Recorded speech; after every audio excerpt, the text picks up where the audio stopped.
Hello, welcome back, and thanks for joining us if you're just tuning in to take in the Men's National League Cup final.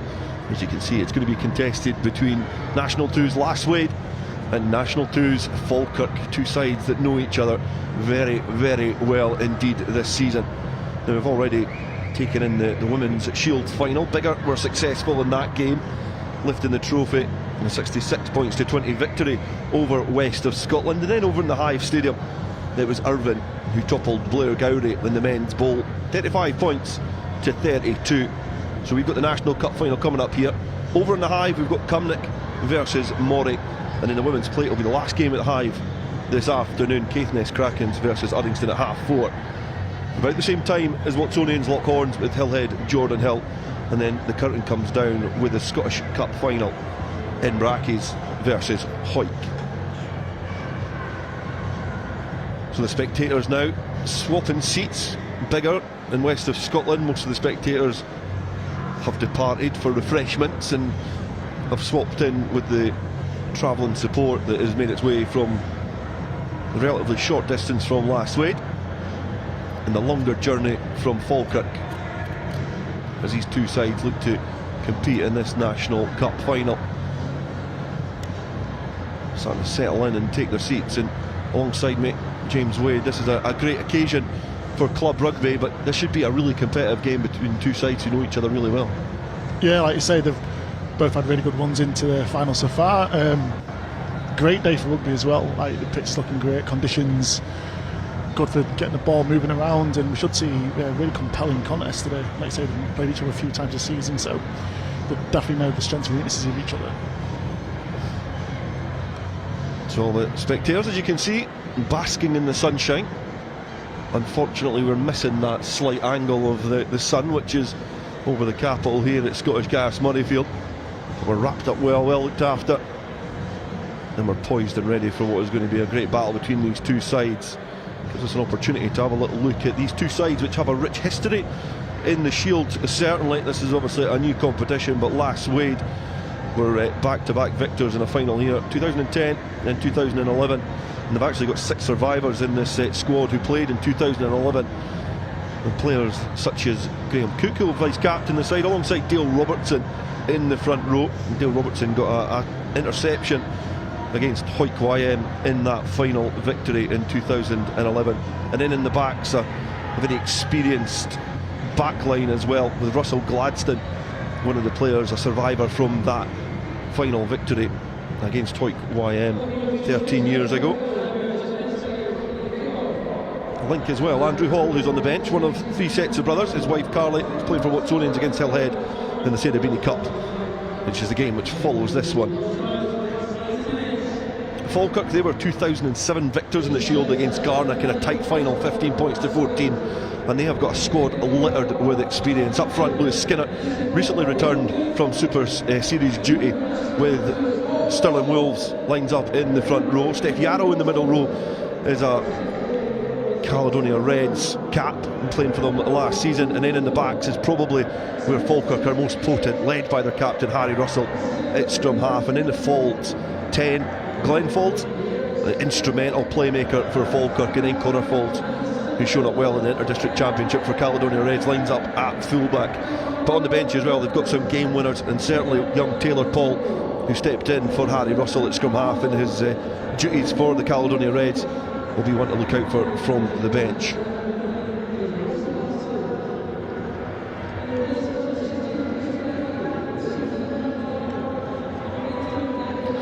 And what a great picture that was of the National Stadium pitch,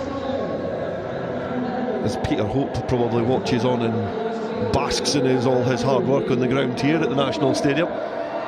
But the players, they'll be in the changing rooms, ready to make their way out onto the field of play. And these will be nerve-wracking moments when the coaches have done all they can do, when it's soon left up to the players. Yeah, absolutely. Like I say, I've just seen the coaches take the positions up high here at Murrayfield, and yeah, it's just a case of just trying to work on the things that you've done in training. There've been 2 high-scoring games so far in the games they've played against each other, so I can imagine they'll be talking about things they can do defensively. But yeah, I think in times like this, it's just a case of just remembering the things we worked on and trying to just put the occasion to kind of rest a wee bit and focus on what's the the first 40 ahead of you. We can see a bit of slight segregation so far. Lasswade are just to the spectators, are just to the left of us in the National Stadium here. The Falkirk spectators seem to have taken up position to the right hand side of the tunnel as we look onto the pitch, decorated with their mixture of blue, be it tops, hats, hair accessories as well. Youngsters and Will Kent faces as well from the club through the years have travelled through to support their club. And then Lasswade, certainly no kit clash here. They're red, black and white hoop tops and paraphernalia as well, just litters the stands here at Murrayfield. And I do think this is going to be a really tight battle. Both sides have played each other so far this season, 1-1 each.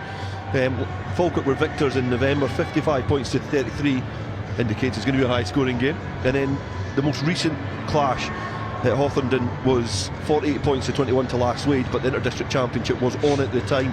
Players like Folds and Russell weren't available, but they finished just behind Peebles in the league, second and third respectively. Places still to be decided, but it's certainly going to be competitive. Absolutely. I think like Falkirk, that's a couple of years now they've been at the top end of that two league, just missing out to Glasgow Accies last year, and really well coached team, experienced coaches in Steve Vilecki and Chris Burney, and like I say, that back line really potent in terms of like how they move the ball and the firepower they've got, and with their passing and running and kicking game as well. So yeah, the scores definitely suggest there's going to be a few tries out there. I think the team that kind of gets to defensively, or get themselves organised defensively, will hopefully have a bit more success. So Falkirk have made their way to this. In the opening round, they managed to defeat Stewartry 20 points to 25 away from home, and then they made their way to play Gordonians, where they were 50 points to 15 victors, and then a really tight battle against Preston Lodge, 32 points to 27. They managed to proceed away from home against the National 3 champions, and then a tight battle against Newton Stewart, 21 points to 20 at home. They were able to cement their place in the final. Lasswade, they got a bye from the first round, and then they managed to proceed past Orkney, who were unable to commit to the travel, which is a rarity for a club that has competed so well in National 3 so far this season. And then Lasswade managed to get past Stirling County, the league opponents, 35 points to 7, and then Alan Glens from the divisions below, 24 points to 23, they were able to squeeze past. So certainly through the latter stages of the rounds, both sides have been tested against different opposition, but they've been able to find a way to win, and that's exactly what both teams are going to need this afternoon, and that is the prize that they're playing for this National Cup, as we wait for the teams to arrive through the tunnel. Lasswade led on by experienced captain Russell Gladstone at fullback, and Falkirk they've been led on by Harry Russell, the Caledonia captain, and the player that will be looking to lead them into areas of the pitch to make an impact in this final.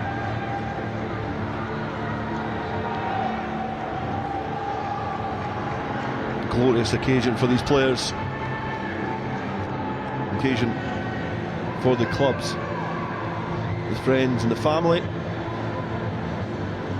as both sides huddle up and get a last few words of wisdom before they lock horns. Very familiar with each other, these two sides in National 2, but the winner today will take all the spoils, National League trophy.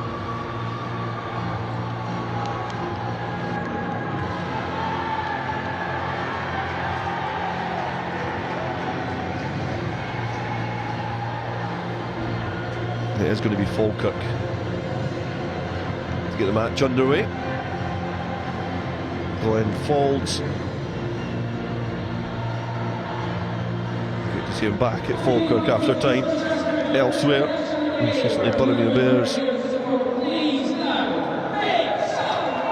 And Fergus Holland blasts his whistle, and we are underway in the Men's National Cup final, and it's well gathered by Jackman inside the Lasswade 22. That'll settle some nerves early on to safely gather that ball. Strong defence from Falkirk to start off as well, as Lasswade looked to orchestrate something out of their own danger area and managed to breach the first couple of challenges as well from Mark Wilson. Good play, and they're looking to exploit this blind side now, and playing from deep I think perhaps illustrates some of the wind which is down at pitch level, but a slight fumble inside the 22 from some pressure from that Falkirk defensive line. Confidence from Lasswade, but a bit of inaccuracy there. Yeah, it's always a risk, isn't it, of trying to play out from the 22. I've noticed Falkirk's backfield, they've got 3 or 4 players there, which maybe is limiting the kicking options for Lasswade there, but like you say, the players in the front line defence for Falkirk doing really well to pressure Lasswade, who are endeavouring to move that ball.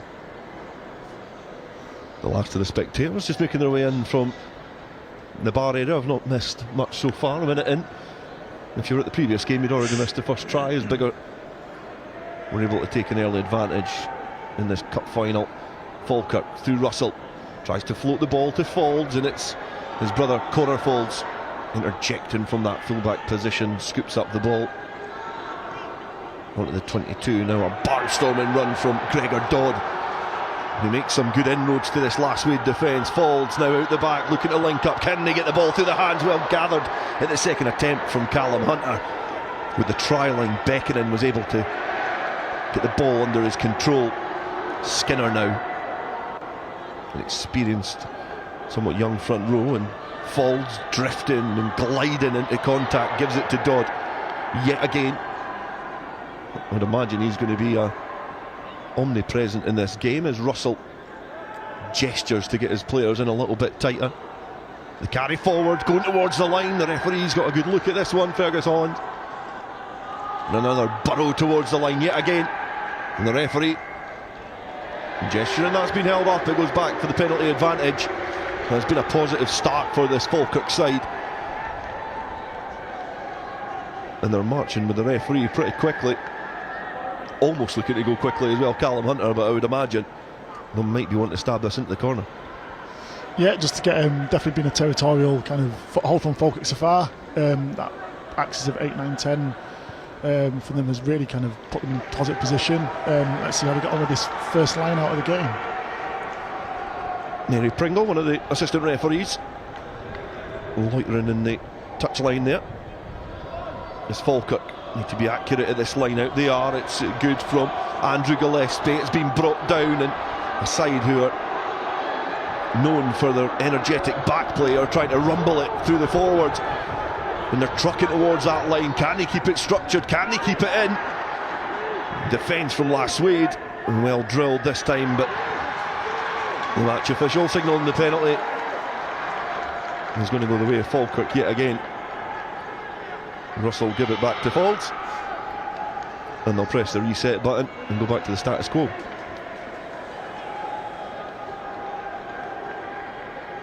Another chance for Gillespie to be accurate here. Ball above his head. As we see the most previous effort, but has been flat back on Lasswade's side, and Graham Cook is waiting there to gather. Pass back to Matthew Smith, and he makes a good contact downfield, and he's able to clear his lines, but from a tight angle. It's a big dead ball area as well, so the safer you get, the less length you're going to get in your kick as well.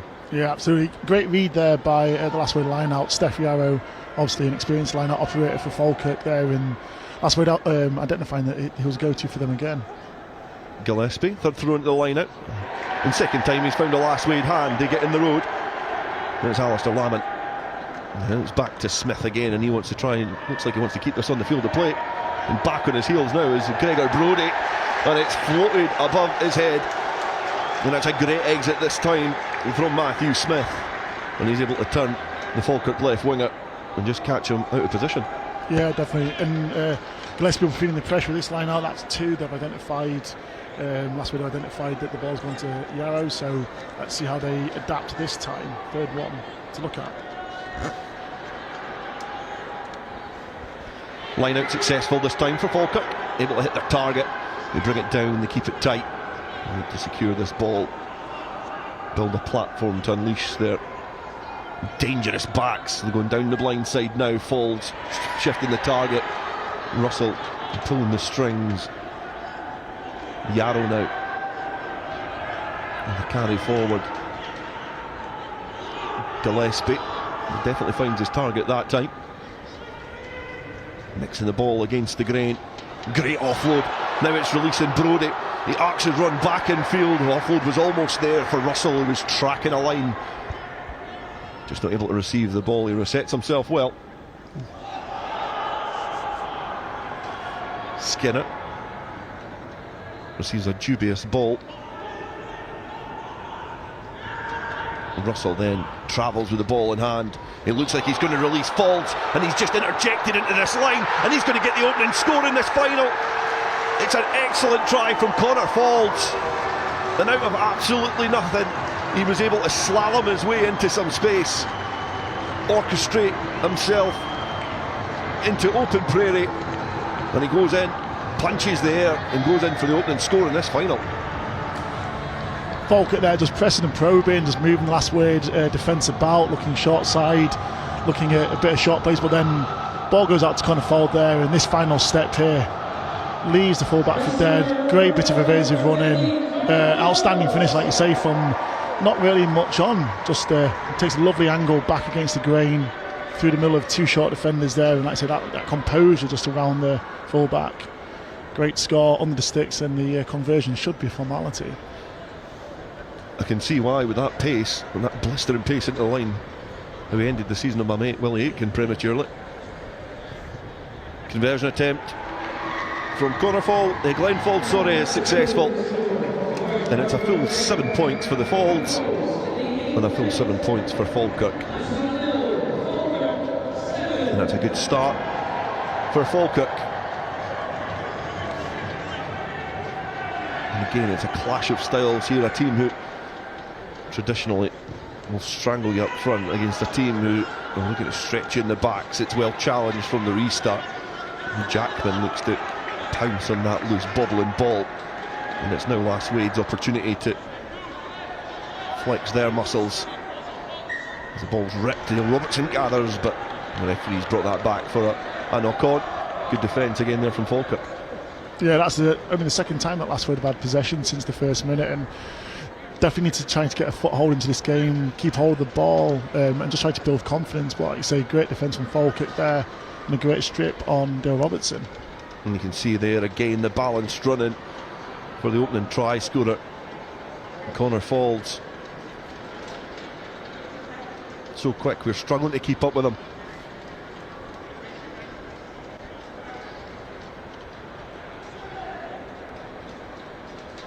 Excellent balanced running there from the fullback. We did mention the Faulds before the game. And it's a solid scrum as well from Falkirk, getting parity up front, which is something they always look to do. Good cover defence from Lasswade, not able to be stretched this time. They're working hard off the ball as well to get into their defensive shape now. Skinner. Now Dodd.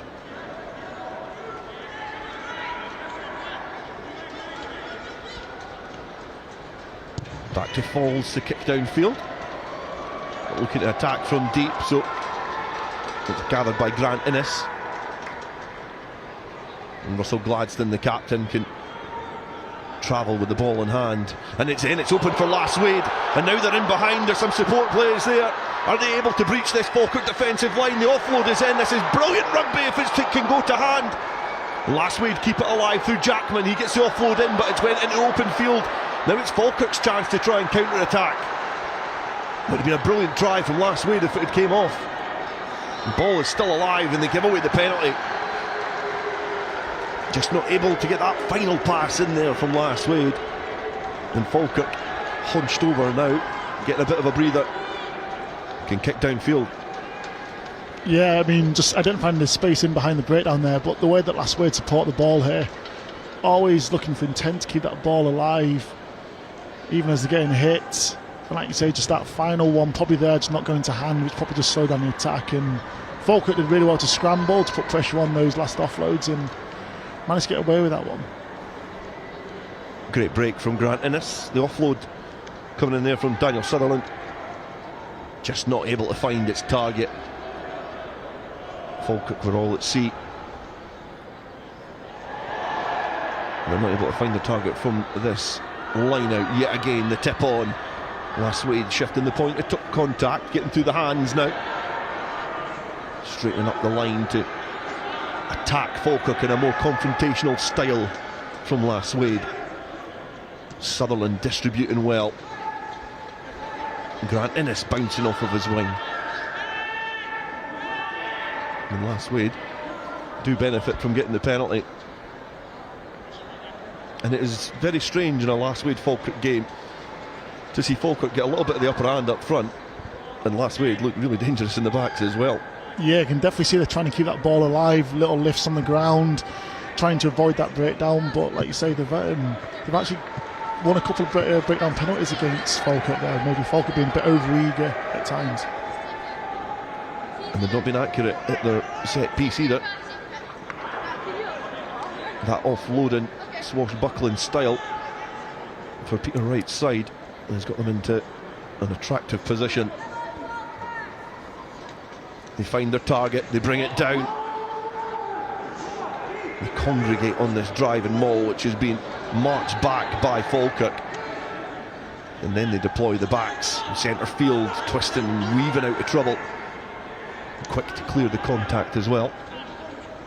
The tip on, coming on, a great Stephen Hunter this time. Trying to tuck the ball under that shoulder of his. Give himself a stronger stance. Jackman protects at the breakdown. An energetic youngster. 19 years old, the youngest player in the Lasswade squad. Hard to miss with those flowing locks as well. Lasswade. Sniff round the corner now. Spot a little gap. They're able to eat away at a couple of yards. And Falkirk porous round the fringes. The ball into the wider channels now as they bounce out the challenge. Left an opportunity here for Lasswade. Getting closer and closer. But that blue wall is holding firm as they attack in numbers. And this Lasswade red. Dale Robertson throws a dummy breakdown. Not bought. Falkirk side, the tip on, close quarters, trying to weave towards that line, but not able to propel himself over that whitewash. Back inside. Another chance to wrong foot this Falkirk defence. Any Lasswade attacker round in close quarters is engulfed by Falkirk arms as the bodies join, and eventually the defence is breached by this onslaught from Lasswade, and it is James Elliott, a player who found himself in the back row after time in the backs, a survivor of the 2011 final, gets the opening score for Lasswade, and it's a reply that they've had to work very hard for, but they eventually get over the try line. Just shows great patience, control, keeping that ball secure with strong carries can lead to dividends. So they've shown they can mix up with that kind of offloading style, and there was just a number of kind of pressing that Falkirk defence close to the breakdown. I think they've identified there've been a few wee gaps there, so as you say, just strong carry there just to get over that line after it was quite good defence from Falkirk in the preceding phases. Conversion attempt. High placed ball in the tee. And it works for Sutherland, for Smith, then Cole. Because Matthew Smith has got the conversion attempt there. And it makes things all square. And I think that perhaps comes back after the overthrow at the line out here, the flat at the line out that came back in the Lasswade side. And then gives Lasswade field position. And they've taken full advantage. Faulds get us back underway. Glenn Faulds kicking deep, and it's been returned duly back downfield towards the 10-metre line for Lasswade to clear their lines, and it's as evenly matched as we thought it was going to be. Yeah, I mean, Lasswade probably learning from that first kick-off maybe about overplaying that area of the pitch, and knowing as well they can get after that Falkirk line out. That's been definitely a source of possession for them. So let's see what happens in this one. Falkirk towards the tail, and again just not able to find their target, and it's been swept up at the base by Daniel Sutherland, doing the janitorial duties at the back of the line out, overrunning that play, but Jackman scoops up, but the referee is going to bring that back for a knock on. And in finals, well, in any game you have to win your set piece ball, and they'll be having conversations there with Gillespie and perhaps the likes of Yarrow and McKinnon as well, in terms of trying to get the repertoire right at the line out, because it's not been ticking for Falkirk so far. Yeah, like I say, the back line is definitely the strength of, one of the strengths of Falkirk, but you've got to give them that platform, secure ball, and they say if you give Lasswade possession and field position, they're going to get back into that game and grow with confidence. Scrum down 10-metre line. Another opportunity for both of these forward packs to try and get ascendancy up front. It's the initial nudge from Falkirk, which has been repelled by Lasswade. So Smith gets the ball through the hands, wrapped round the back, and now they've been exploited and stretched, Falkirk, in the back division. Well scooped up there by Matthew Smith, who has certainly been covering the pitch here at Murrayfield.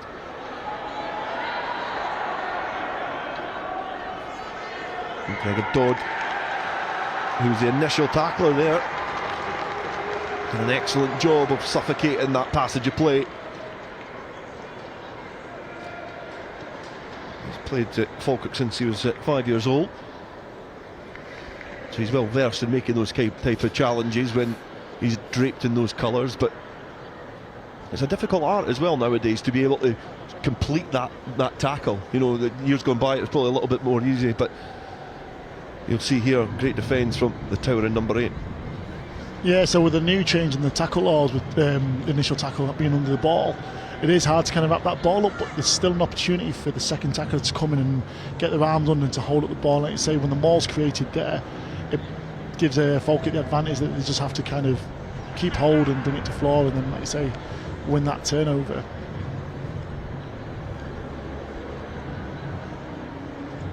Cook getting a little bit of running repairs, or snacks, I don't know, that might be snacks that he's putting in his socks, I don't know. It's actually Elliott, sorry, James Elliott, the back row. It's fuel, just fuel, isn't it? Fuel, batteries, that's the batteries going in the calves there. A very experienced player, James Elliott, and skillful as well. His brother Nick is on the bench this afternoon.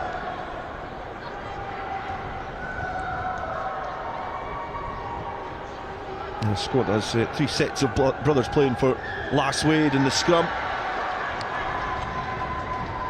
It results in a penalty for Falkirk, who for the last 10 minutes or so have not really enjoyed much in the way of territory or possession, so it gives them a chance to nudge the ball downfield and try and squeeze some pressure onto this Lasswade side.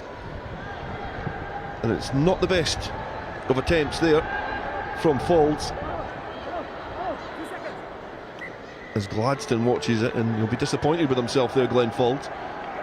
A rare blip on his copybook.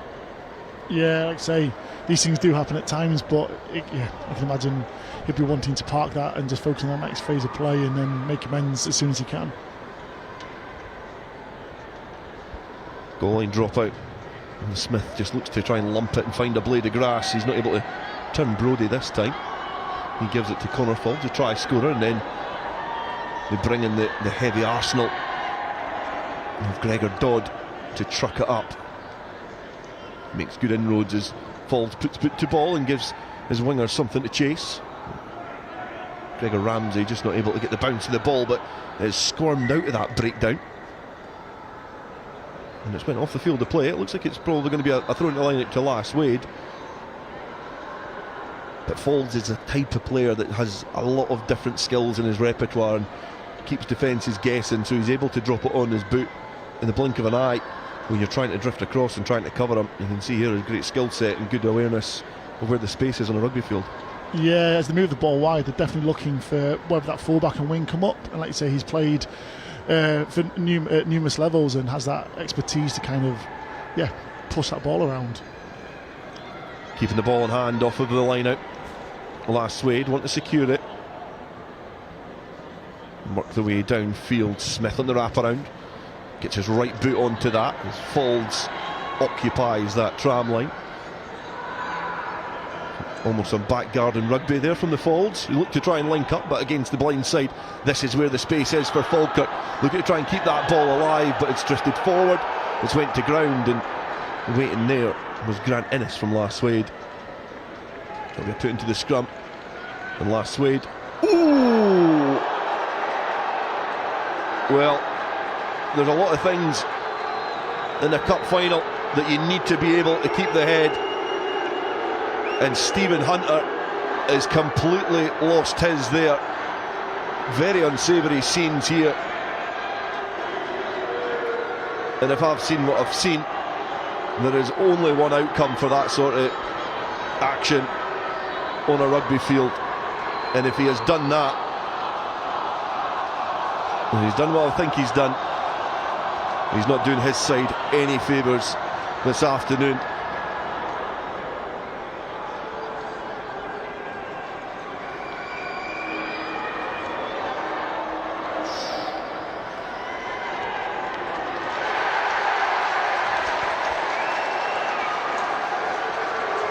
Difficult as a commentator to remain impartial. However, that was as clear can be. In the outside centre, Andrew Graham is still getting treatment on the ground. And these sort of days are all about making memories, and they're all about making an impact on a pitch, but certainly making the right ones. Yeah, the emotions on a day like this can, the highly emotional days, and I think we can only put down to a rush of blood to the head. But yeah, that's it's Laswade who've just managed to get a bit of control into the game now. There'll be a bit of a challenge to kind of fill the void now for the remaining 60 minutes. 60 minutes, there's an hours of rugby left. What a story it would be if a 14-men Lasswade can brush that off and achieve success, but advantage Falkirk, 15 men on the field. And one thing as well, the match official Fergus Holland did a great job of making sure that didn't boil over. Line out accurate from Falkirk, brought down on the 22, and it's twisting and craning forward. It's scrappy, and it's been spoilt there by that Lasswade side. Down in personnel in that forward pack, and it's perhaps starting to show. It's certainly galvanised this Falkirk crowd as Hunter makes his way down the tunnel and back to the field. Russell is able to get the ball in the hands of Steph Yarrow, Caledonia representative. And Falkirk now propel themselves towards that try line, but they've been adjudged to have infringed and give away the penalty. And Lasswade will be breathing a huge sigh of relief that they'll get a bit of a chance for the next couple of minutes to try and kick it downfield and get a little bit of a foothold in this game. Yeah, I think a bit over-eager by Falkirk there. I think either with a double movement or going off the feet at the breakdown, but Lasswade will be wanting to regather after that, like you say, going down to 14 men, then being on the back foot with a penalty in your 22. It's an opportunity for them to kind of reassess, get the ball up the pitch, and then to see what they can do from there.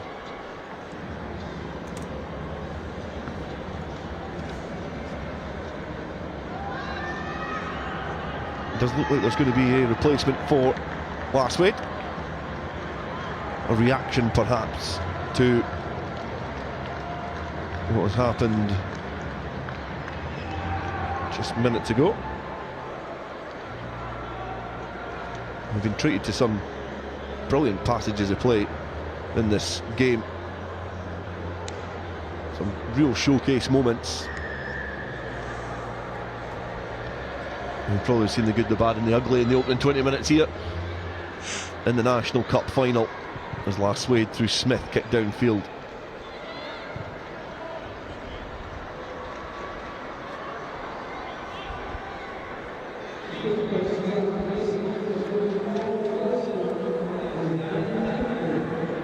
There's just confirmation that Paul Wilson's went off and Darren Tiffany's came on. He's a player who's playing his last game, so he's going to try with all his might to make it a memorable occasion. line out accurate and drifted away into the path of Smith, who floats it into the willing hands of Hall, who's got his winger Grant Innes working hard off of his wing. Great spot tackle there by the Falkirk 13, just to recognise that danger there. Ball protected at that breakdown. Jackman has to recycle himself and try and add his weight to this battle, as the Lasswade forward pack are having to work hard as Tiffany gets a chance to truck it forward with the ball in his hand, and Smith floats that shallow pass to Cook, who was waiting there, and Smith gets round well and gives it to Mark Wilson, who's dancing back in field. He's found a spot, a gap in the defence as well. Boot the ball over the heads of the Falkirk defence. Is this going to bounce favourably for Wilson? It's been gathered by Falls, who dances out of traffic.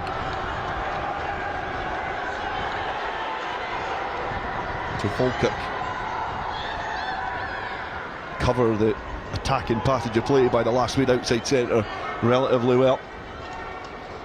And Falls now wants to try and use open field and give his winger something to chase. Waiting back there was Grant Innes, but the ball's bubbled off. And it's been a good reaction from Lasswade after going a man down. Yeah, like I say, patient play again, just to kind of test the Falkirk line, but again the space is just around the I think breakdown there, and like I say, was it Wilson? Good exploitation at line breaking, the chip almost paying off, but like Connor Falls so quick, able to get him out of trouble, and like I say, good footwork there just to get a positive breakdown for them. It's certainly a game that has captured the imagination of these spectators. They've had a lot to shout about in the opening exchanges in this game. As Tiffany throws into the line out towards the tail, it's been flat back, and then centre field Lasswade look to launch another attack. Smith, Hall, been gathered well by Alistair Lamont, and then it's opened up again, and this is a brilliant opportunity for Lasswade. They throw it into the path of Hall, and 14-man Lasswade have taken the lead in the National Cup final. The try has been awarded, and David Hall has benefited of some great work from James Elliott at the breakdown. And Lasswade now squeeze in front, and I just said, what a reaction. Well, I didn't quite expect that reaction. Yeah, like I say, I think that's a trend that Lasswade have picked up on, is Falkirk's failure to kind of protect that kind of the nose of the rock, so to speak. You can have a man advantage, but if you are focusing on spreading the field and instead of focusing on where the ball is, then that's going to happen. But again, great heads up rugby by Elliott. Was patient, just waited for Glenn Falls to make his move, timed the pass well, and let's say David Hall, great finish there to kind of ride the challenge and get him with the sticks. It's a transition you don't see a lot, as the player who starts at scrum half making their way to the back row, but he certainly rolled the years back and had a snipe at the base there, Elliott, and been able to find that gap and good support, because in behind the Falkirk defensive line was relatively flat. Only waiting back there was Connor Falls, and Lasswade with the conversion attempt going to a 14 points to 7 lead. Yeah, Peter, I'll be massively happy at that kind of reaction there. It's always tough to go down, but yeah, really controlled rugby from Lasswade as they receive the kick-off again and go from here. Lamont gathers on the cusp of his own 22. It's now a game that Lasswade aren't chasing. They're in the lead, they're in control, and they've relinquished possession to Falkirk. Centre field, Russell looks right, and he's got Falls coming into that line yet again, offloading. Russell is able to get the ball through the hands quickly. It's been fumbled forward by Gregor Ramsey. So Gladstone is looking to try and weave his way out of trouble, as Lasswade look to run from deep and exploit that blind side.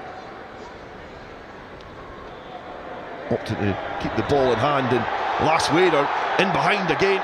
Look to offload into the hands of Lamont, but he's not able to gather the ball. The Falkirk limbs getting in the road. Yeah, the Falkirk defenders are doing really well to get in that channel between the ball carrier and the receiver there, and potentially that offload wasn't on, but Lasswade seems to have won possession back of that following breakdown. Yeah, they want it back at the breakdown. Going to get the put into the scrum here.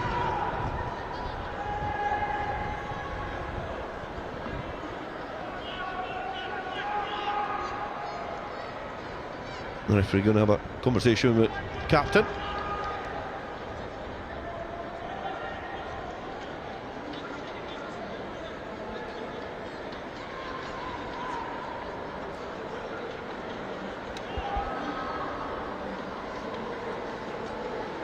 Now trundling back towards the Falkirk pack.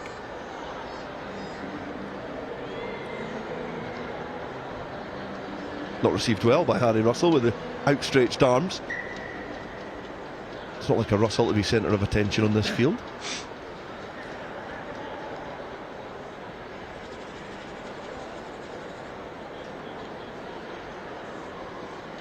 "50 metres in from the touchline now, scrum put in. Scrum put into Lasswade. And you'll see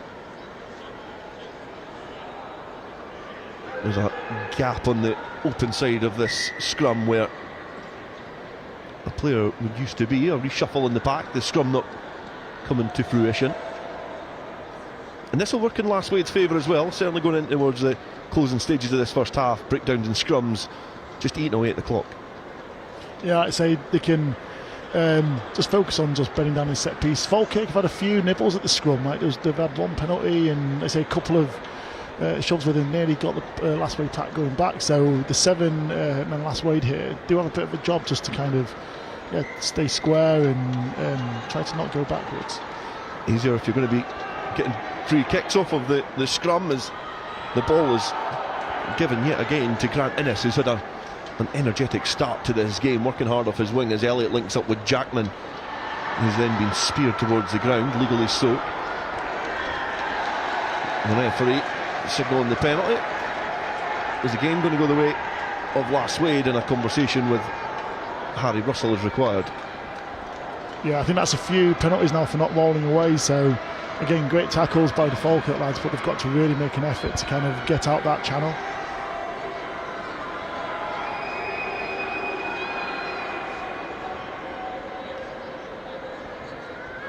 Chat there with Harry Russell, who's getting the opportunity to speak to the rest of his team, and it means that Smith can kick it downfield.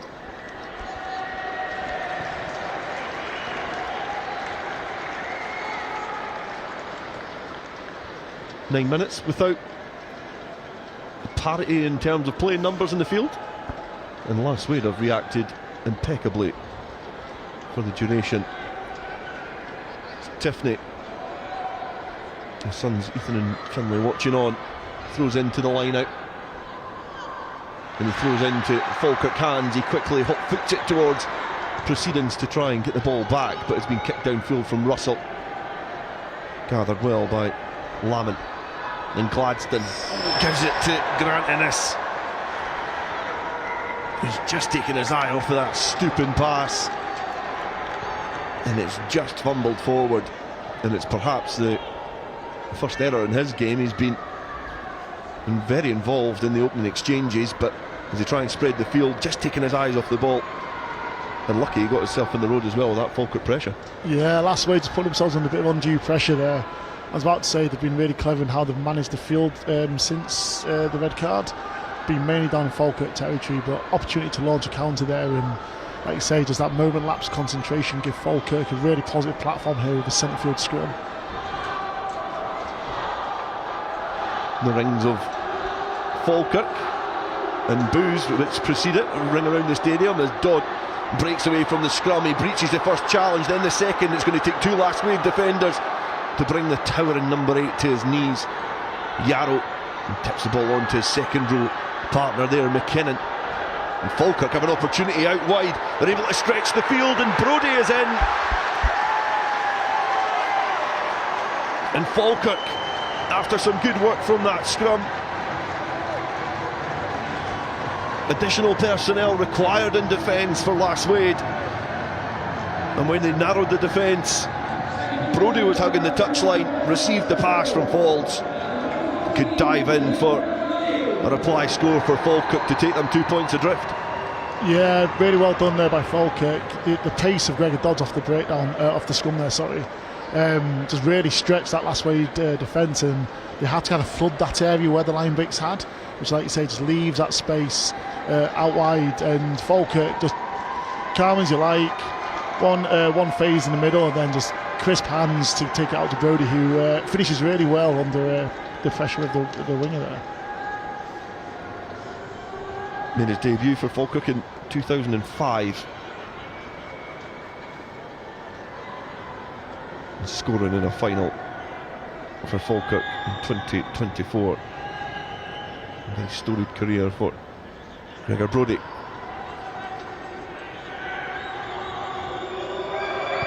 Right footed kick from Fall, just goes towards the left hand side.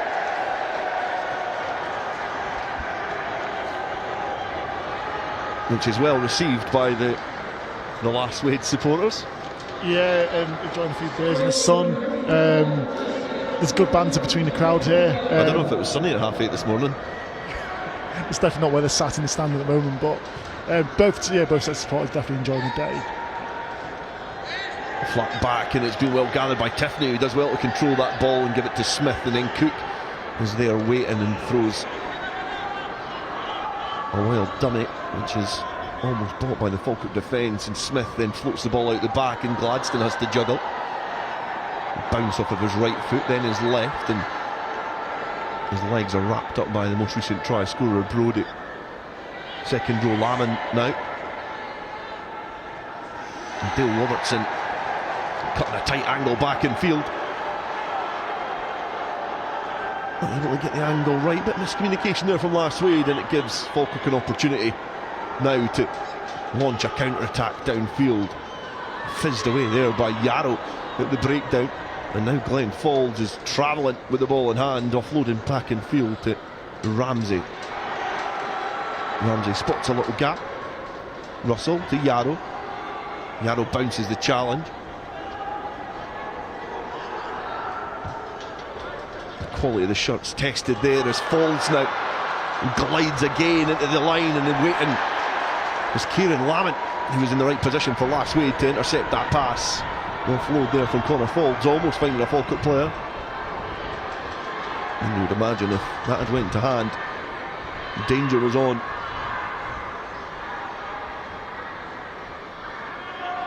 Now Lasswade, it's a matter of trying to control the game to half-time. 2 points is a slender advantage in a final. Jackman, 19-year-old, propels himself towards the limbs and the knees of the Falkirk defenders.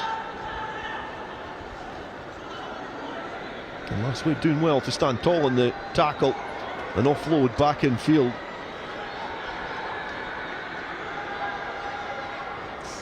Ghosting in front and almost gathered there by Lasswade, but it's been coughed up. It's now on the hands of Falkirk, and they've got numbers up this side. Brodie is looking to gather that bouncing ball, and just not able to, and the 14s now come together.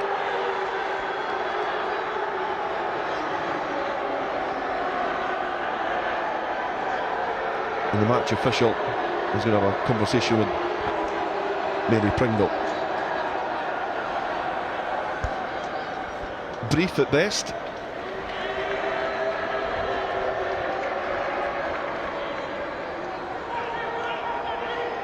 Fergus Hollands.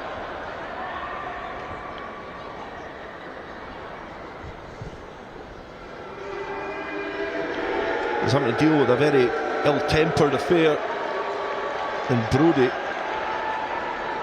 has been penalised for this. I think it's perhaps Hollands really trying to get control of the temperament of this game, and it was this bit here that he was penalised for, which in the context of things perhaps seems a little bit harsh, but it was certainly a reaction from the winger which could have escalated and been a lot worse. Yeah, I think Falkirk now again, it's just a case of keeping their heads. They would have had the scrum on the far side, and now they've had to the back 25 metres defending the line out, so it's little moments like that. They say there's only 4 minutes till half time, and you've given Lasswade good field position, so yeah, I think chance to just kind of keep the head and play from here. Darren Tiffany to the back of the line out, accurate on the wraparound comes Cook, and then Smith is The pivot, the haul, the try scorer linking up well with Mark Wilson. And that acute line back in field, but travelling at pace, not able to get the support there in time. And Falkirk can isolate the Lasswade outside centre and squeeze the penalty. Really well worked move there by Laswade. Good peel off the line out and really fixing that midfield to put all through the through that gap there. But like I say, just getting isolated there, and great work on the floor by the Falkirk covering defence. There was only a month ago these two sides played, 48 points to 21. Lasswade were victorious on that occasion. Falkirk without the services of Harry Russell and Connor Folds during that game. The National 2 title already wrapped up as well. Perhaps a dress rehearsal of this final, as they knew they were on different sides of the draw. And now Dodd again puts it towards that 22. McKinnon.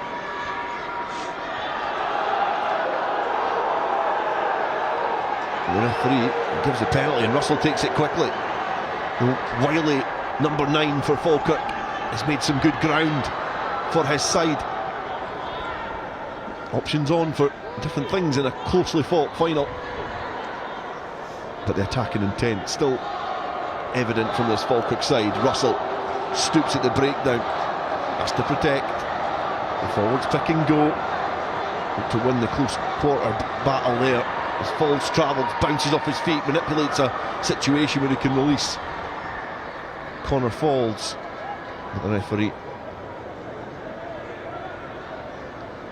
spotted there's going to be a break in play.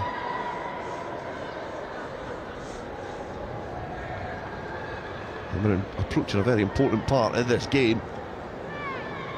Only a couple of minutes left. So it's going to be an interesting next couple of minutes, and to see how both these teams approach it. Falkirk are gunning for the lead going into half time, and Lasswade, in terms of attacking as well, they've still looked really dangerous, been able to pierce through that defensive line of Falkirk. But for the next couple of minutes, they're not probably going to get that opportunity. They're in a really precarious position inside their own half. Yeah, I think Falkirk won't be massively too worried about going into half time in the lead. There's a lot of rugby still to be played. They've got a man advantage, but I think you mentioned Lasswade, the way they attack, passing close to the line with close support, looking to puncture the line and get those quick support, get the offload away to the support, means that actually even with numbers down they can still affect that, and they've done it really well, especially when Falkirk don't fill those holes around the breakdown. So I think, what is it going to be, a Lasswade scrum from here? They just want to get the ball up the pitch and then just to kind of keep that ball in that middle of the pitch for the next 2 minutes. Just to ride out to half time, so we gather, they put a lot of energy into it as well. So yeah, I think for them it's the case of just getting through to half time.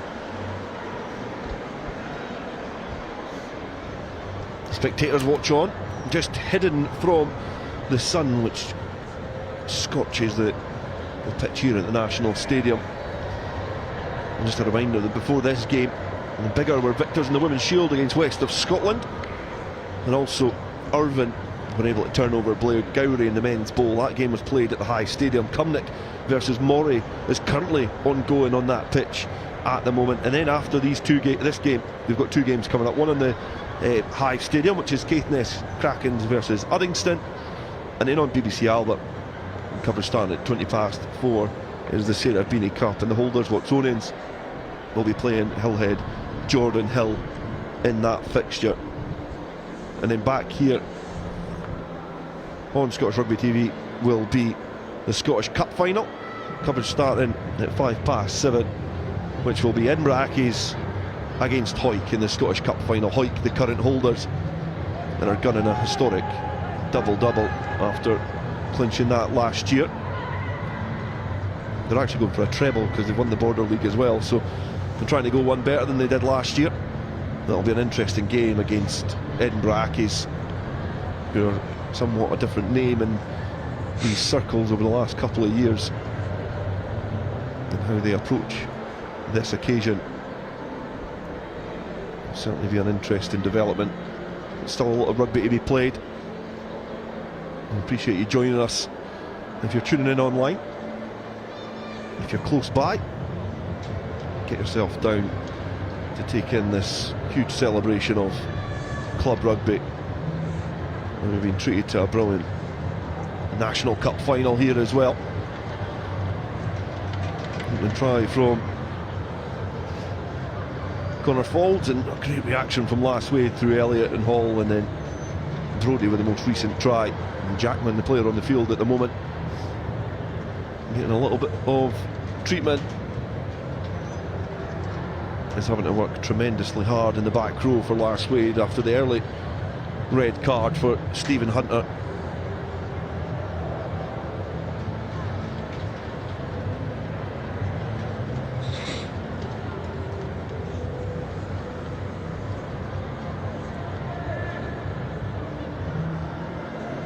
The Falkirk backs just talk shop. So wait, the play getting back underway.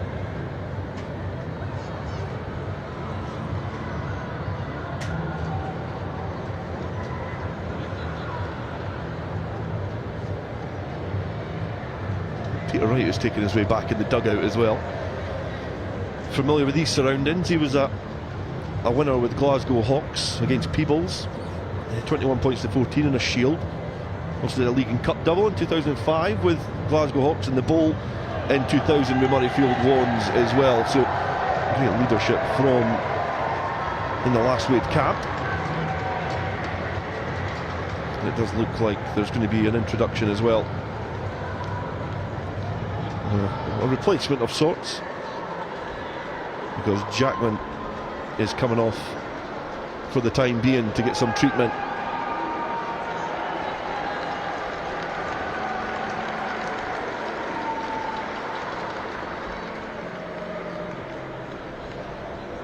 The play is now back underway.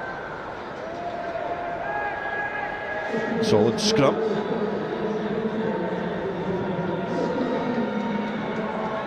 Carry forward and drifted back into the path of Smith, who can just hack it downfield, and he's made a great effort with that. It stayed on the field of play, so the Folds now link up.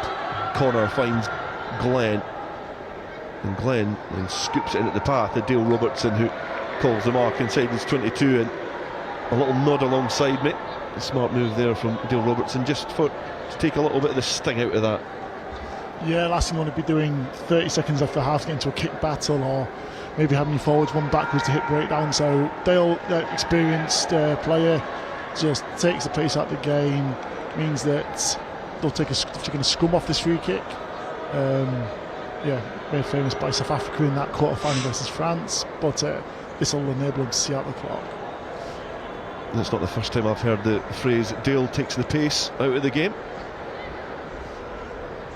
And it's going to be a scrum, and it's going to be a put into Lasswade. And it's on the 22, and this will be playing into the hands of this Lasswade side, with the half-time whistle fast approaching. And we've certainly got a lot to discuss at half-time.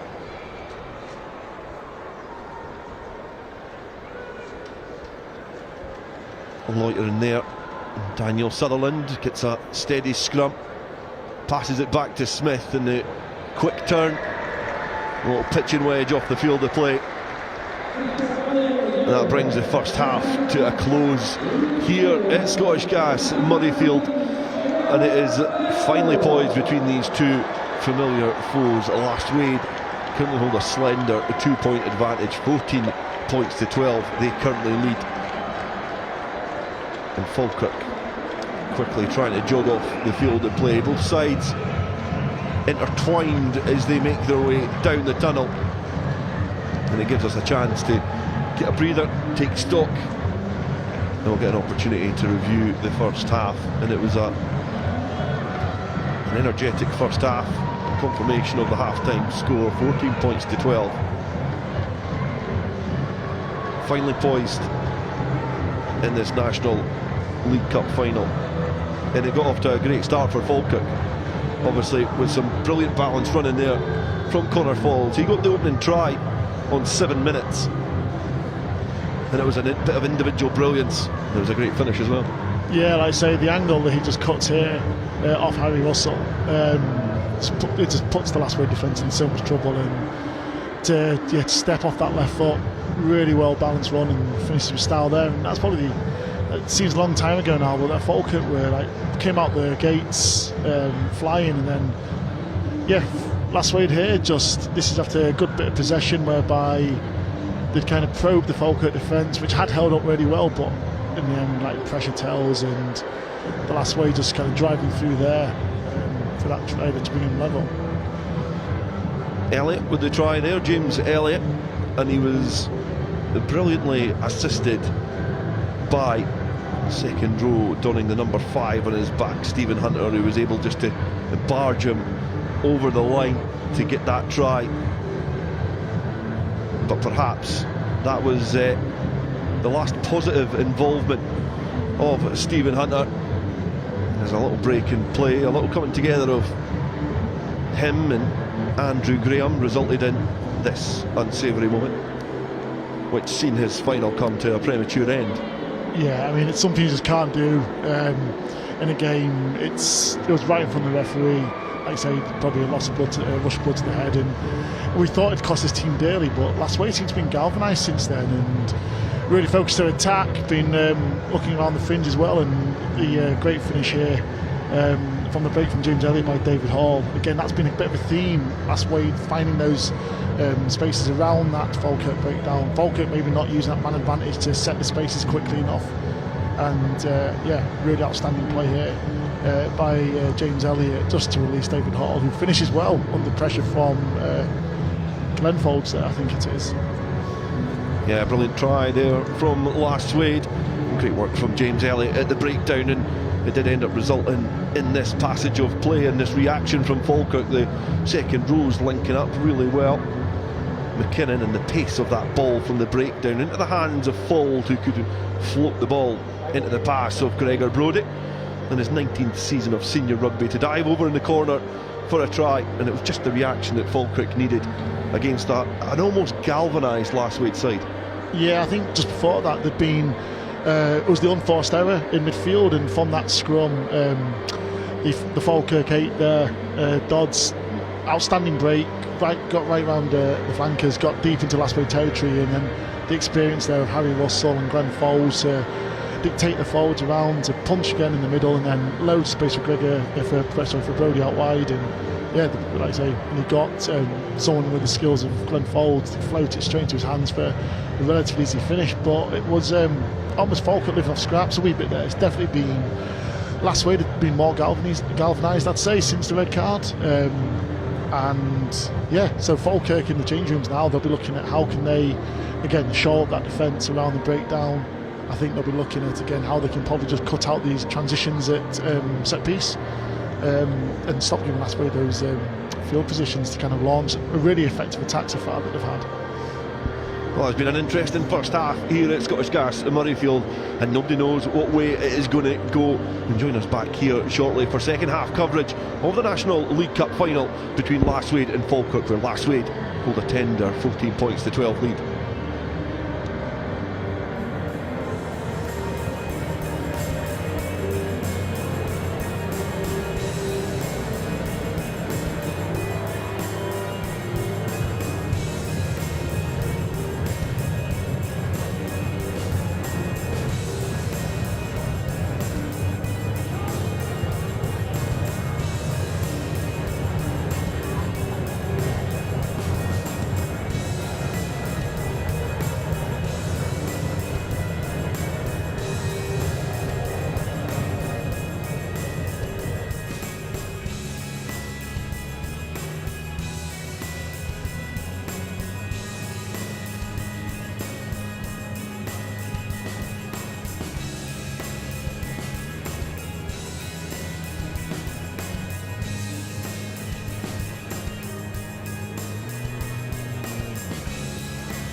Welcome back, everybody.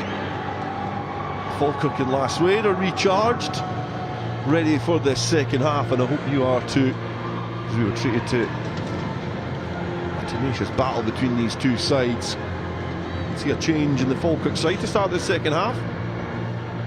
It's going to be John McKenna who's going to start the second 40 minutes for Falkirk. No notable changes in the Lasswade side from where we are, apart from Jackman is back on for the current leaders in this game. 14 points to 12. Lasswade down to 14 men. Falkirk will be looking to start the second half the way they started the first. A knock on at the restart, perhaps not what Falkirk were hoping for. Tiffany carries and supported by Jackman. Stooping down now is Sutherland. Gets the ball in the hands of Smith, and out there is Hall, who is going to try in the first half for Lasswade. And Falkirk turn the ball over and make sure they get it swiftly into the hands of one of their most dangerous ball carriers in Dodd. Russell and Falls looking to exploit that blind side. Connor Falls, who was also the try scorer in the first half, the opening try scorer in this final, sets a platform for Dodd to be deployed onto next, and now Glenn Falls weaves his way back in field, trying to keep the ball alive. The centres, Cassells and Graham, link up, and there's now a chance to deploy one of the bulldozing forwards down the field. Hunter, Callum Hunter was charging forward there, but just not able to control the ball in contact, and he's fumbled the ball forward and given Lasswade a bit of respite. And they'll get the ball back. Yeah, really good breakdown there, near side here. I think it was Callum Hunter and Glenn Falls in the middle there, just kind of like probing that inside defence, getting that ball away, and like I say, they just really well executed 3v2. But another example, just like after that line break, maybe support not got in there quick enough. Potential offload opportunity here, but he says they come to seal off. It's just a wee knock on the floor there as he went to ground. Callum Hunter just came back to the club this season. What season to rejoin? Player with Scotland under 16s honours. There's Lasswade. And the penalty at the scrum. A satisfactory nod of the head of ex-Boroughmuir front row Dale Robertson as well, as he trudges back and allows Smith to punt it downfield and relieve the pressure. And it's an area where, this next area is an area where in the first half Lasswade were certainly accurate mostly. They did miss one or two, but from the line out they had a pretty solid platform. Yeah, like defensively in the line out they were good, pinching a few off Falkirk, and it's been a real source of like attacking platform for them, so they want to start the second half with a good one as well. Tiffany. And they lob Jackman into the air. He throws it off the top. And it ends up in the hands of Hall, and Smith linking up, and then almost an interception coming in there from Falkirk. And I think honours might now be even, because for the next 10 minutes Falkirk are going to be also down to 14 men.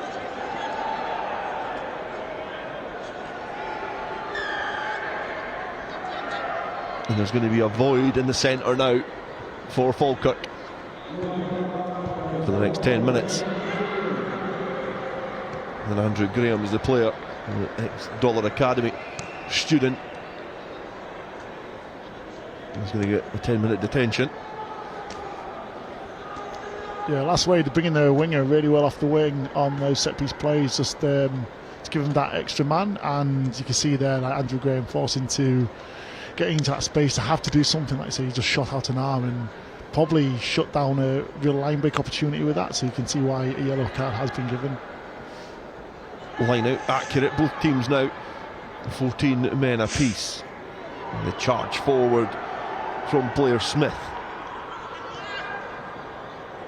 Going to go against the grain. Hall weaving his way out of trouble. Stretches the ball into the path of Gladstone, who to really reach for that pass.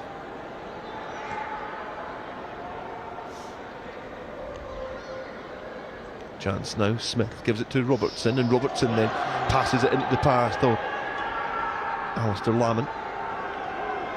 Laswade now trying with all their might to take advantage of this period of time when there's parity in player numbers, but they're going to get a scrum centre field, so they still have an opportunity to launch another attack with the ball in hand after Falkirk knocked on at the breakdown. And it's a delicate position as well, centre field. Yeah, Lasswade starting an attack as they finished the last half, playing really on the line, getting the late passes away, putting men into holes. And again, Dale Robertson, they're having a wee snipe at the nose of the breakdown to see if we could get through. And Falkirk just unfortunate there as they went for the ball, just knocking on to give Lasswade this really good platform. The centre field scrums are really hard to defend. So again, the numbers even, we should see something quite creative hopefully. Daniel Sutherland rolls in. It's been a wild dummy thrown there from Blair Smith, and he's introduced to the turf here at Scottish Gas Murrayfield, but Lasswade protect the ball, and the shadows of the uprights are looking to try and keep it relatively attritional. Pivot from Tiffany, able to find Wilson. Wilson brushes off the first challenge. He's managed to orchestrate some space for his winger there, Grant Ennis. Jackman having to get round quickly to give the ball to Elliott. He charges forward into contact. Lasswade players getting their numbers as Robertson acts as the pivot this time to find Hall, and he's battered, falls off him, and he gets up and has a second bite. Dale Robertson plucks and goes through the heart of that breakdown. The players have to react quickly from Lasswade as Jackman gives the ball to Smith, and then Wilson arcs his run, and now there's a chance back here. Can Lasswade squeeze in the corner? Great defence from Falkirk. The chance was there for Gladstone, who flashes a smile as he dotted the ball down, knowing that ball and went off the field of play, but also forward. But great defence there from Brodie. Yeah, that last ditch tackle. He's managed to drag him towards touch, which forced that offload there, which just went forward. But Lasswade looking dangerous, like probably quite direct off the scrum. But when they do get into these channels after punching a bit, they're getting into spaces where they are getting those overlaps. And they win the scrum at the line out as well, competing in the air. The referee signals that, and it's going to be a pop in to the scrum for Lasswade.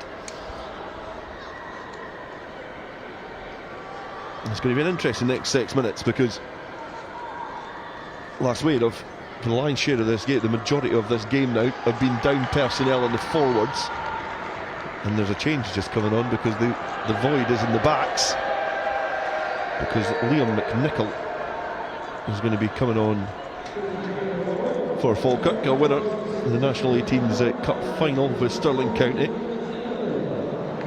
So he's going to get a chance to plug the gap. It looks like he's going to replace Hunter. 7 apiece up front, a full complement in the back division now. Falkirk aware of the danger, but not plugging that gap could afford Lasswade. Scrum solid. Smith travels out the back, is waiting there as Wilson, and it's opened up for the outside centre, and he's been thwarted. Mere inches away from the line. Robertson twists and weaves and flops over the line. Falkirk reacted by plugging the gap in the back division, and they're out muscled up front. Mark Wilson doing the hard yards, and then Dale Robertson showing great balance just to pirouette himself out of trouble and get over the whitewash, and Lasswade extend their lead. Yeah, like I say, Falkirk brought on a sub there to plug a gap out wide, but Wilson actually attacking the seam between the defence and the scrum there excellently to almost go over, and it's actually a great last ditch tackle from the covering defence there. But loads of experience from Dale Robertson, stays patient and just uses that power that he possesses to drive over the line from short range. A try scorer in the victory against Falk YM in 2011. Nimble feet, beautiful pirouette. And the conversion attempt is successful as well from Smith. 21 points 12 they now lead. And it's a good return there in a time where both teams have got the same number of personnel. It was an impeccable pirouette from Dale Robertson.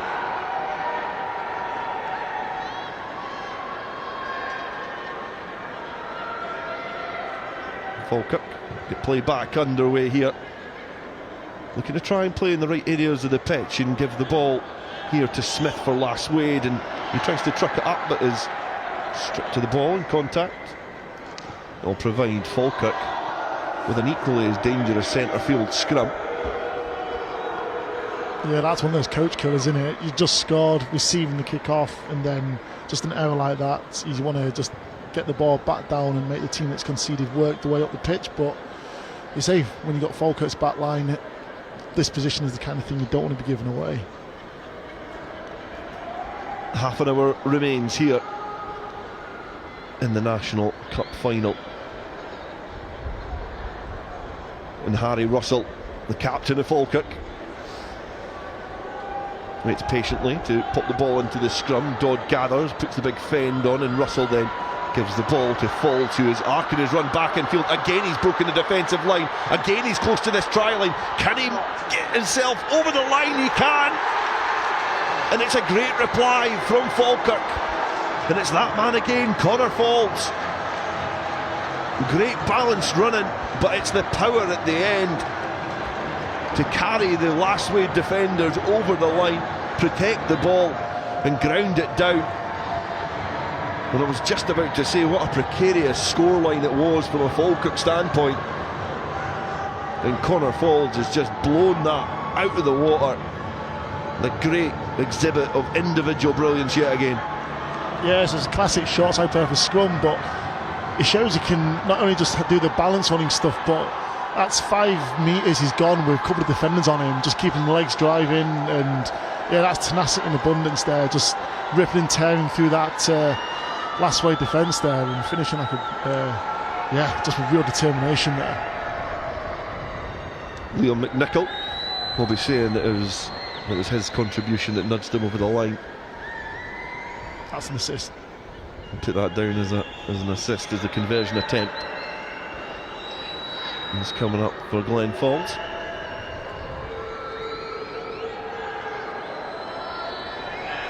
One miss so far, this one.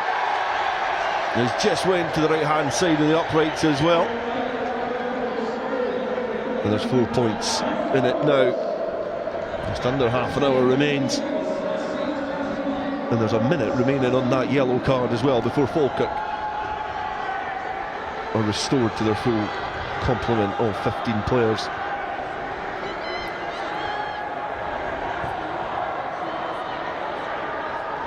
Hoisted high, well gathered by, attempted gathering there from Falkirk. They just watch the ball bundle off the field of play. Nobody touches, so it's going to be a throw into the line out to Falkirk. And Gillespie will be hoping to find his target here. He is able to, but the referee brings it back, and he'll be wanting that one taken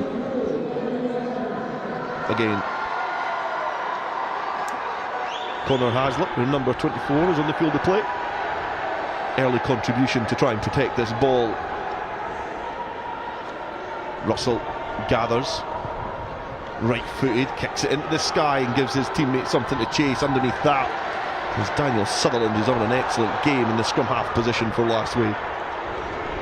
He's engulfed at this breakdown, so Elliott has to act as an auxiliary scrum half, and Lasswade now running a little bit of trouble midfield.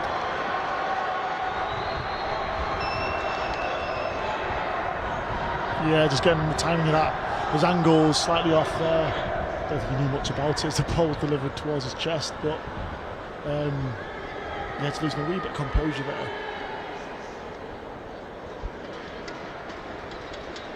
Limbering up on the sidelines for Lasswade is maybe the return of Paul Wilson.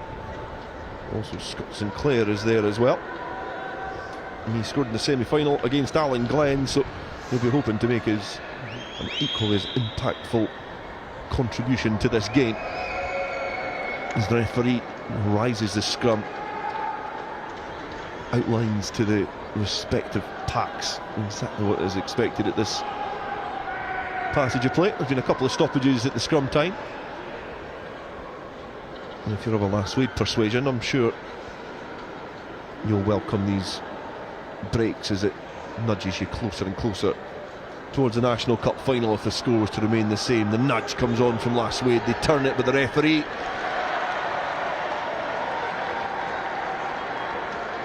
Has spotted the infringement there in that very experienced forward pack from Lasswade. So Falls now, right-footed kick downfield, and that is a brilliant nudge further towards that Lasswade try line.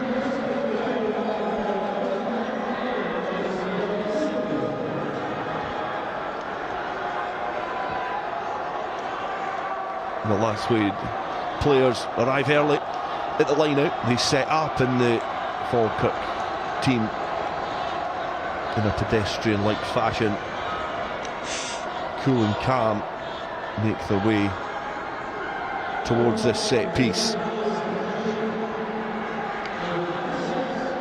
Gillespie, he throws, it's been brought down, well protected there by Falkirk. And Gillespie takes up the role as Uber driver as Robertson somehow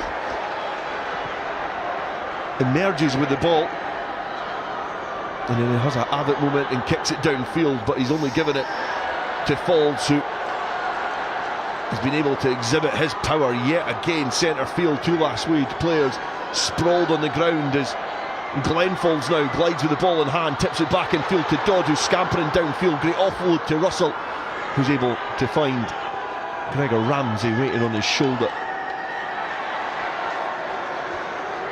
The referee has stopped things. His players are sprawled all across the field here at Scottish Gas Murrayfield.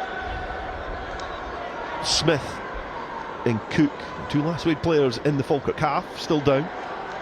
And there's another player on his back at the moment from Lasswade. I think it's perhaps Hall.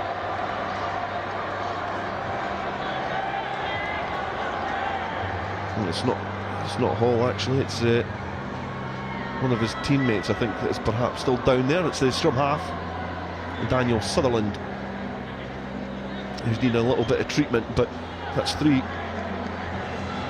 Lasswade players. And in a final, when your squad gets stretched, you don't expect the medical team to be as stretched as this. Three different players on the ground needing a bit of attention, but it does give a chance for both teams to get a little bit of a breather.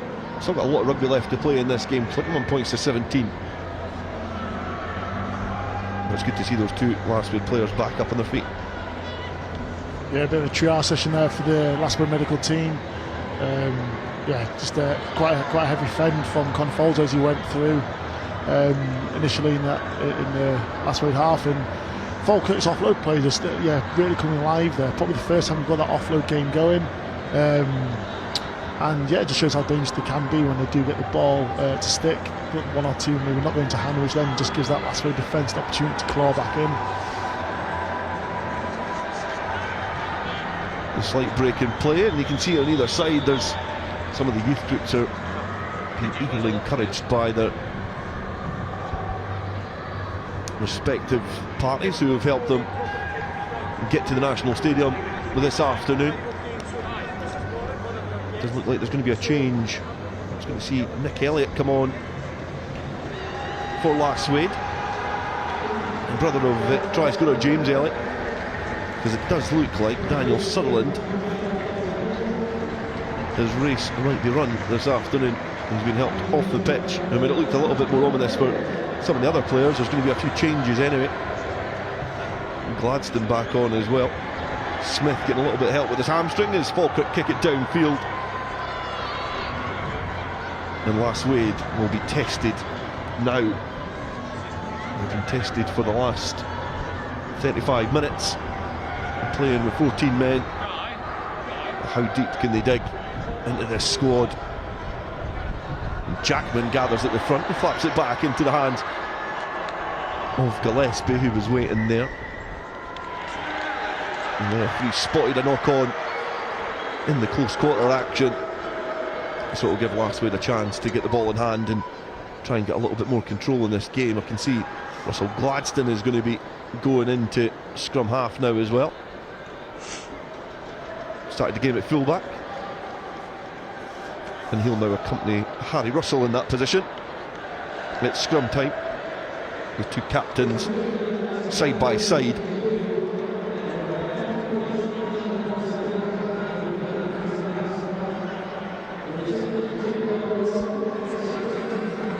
Scrum lock horns, Gladstone gets the ball in, it's thwarted from Lasswade again. At the hands of Elliott.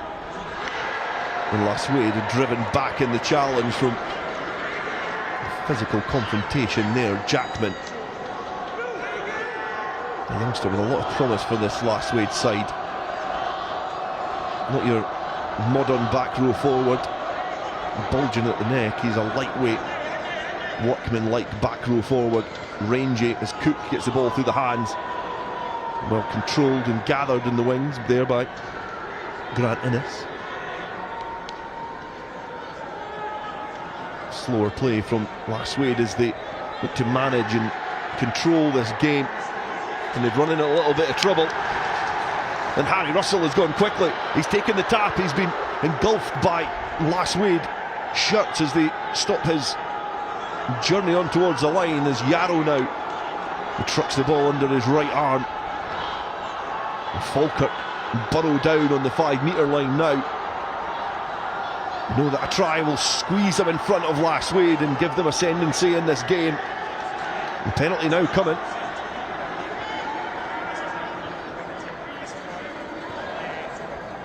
And it does look like they're going to go again. They're stooped over this ball. Back row forward there, Callum Hunter certainly fancied it. And it does look like they're going to go physical. No kick to the corner this time. Perhaps that signals the probably lack of belief in the line-out, perhaps, James. Yeah, just saying, I think it's the way the last few have gone. With Lasswade probably getting a decent read on Gillespie's throw. And you can see there from Harry Russell just injecting pace into that last penalty. What their intent is, but not the opportunity for that this time. Physios are on, doing a bit of work, so yeah, I mean, would you take a scrum here, pack those forwards into one place, or try to be route one and get the route and just tap and go and bash over? It is, especially at this level in club game, it's an interesting decision as the referee is having a conversation with Harry Russell. But it is an interesting decision. The scrum perhaps doesn't protect your 9 as Falkirk look to tap and go. A little bit of miscommunication there, the referee. And giving Hunter another life. He taps, he goes, he punches towards that line. And the Falkirk support is there en masse to help support the penalty advantage coming. And the referee, let's keep an eye and see what his decision is going to be here. And I think Dale Robertson this time has been given his marching orders, and in a big game he was red carded against Peebles in a game that perhaps took the wind out of Lasswade's promotion push. Dale Robertson now is given a yellow card in this one, and Falkirk go again through Hunter, the back row forward, and he's been met with stubborn resistance from this Lasswade defensive line. Round the corner, Falkirk fold round again. Russell spreads the ball a little wider. Look at the stretch, this depleted Lasswade defensive resistance which confronts this Falkirk side. And closer and closer to that line, a couple of cheers emerge from the field. And the spectators in the stand rise to their feet and celebrate as Falkirk take the lead in this final. It was attritional rugby from a team who are renowned for their swashbuckling style in the backs, and they're able to nudge in front again in this final. 21 points to 22. Yeah, the decision to tap and go to gain the yellow card seemed like the right one as well. And again, on the goal line, 13 men can fill the field, but it'll be really interesting now as we play for kick-off how Lasswade defend. But as you say, they're Falkirk doing what Lasswade did with their first score, just pushing that defence, making them work, and then keeping them working until gaps are found. Again, under the sticks. The conversion attempt is successful as well. Steph Yarrow with the try. And Glenn Falls with the conversion attempt. 21 points to 24 now. Falkirk lead. And Falkirk now 2 men to the good. And they've got the advantage on the scoreboard as well. Hunter is met by Elliott, which has been receipted with a penalty from the match official. Still a quarter of this game remains as Falls kicks downfield. It looks like he's not going to find touch, because waiting there is Blair Smith. He gives the ball back in field for Lamont to have a little scamper downfield, and now he's starting to turn his wheels. Dodd gets back well to cover in defence on the 10-metre line.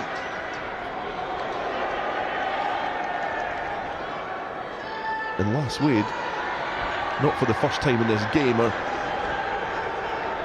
being posed with challenging questions that they're being asked to react to, and Russell kicks it into some open space. Innes is there.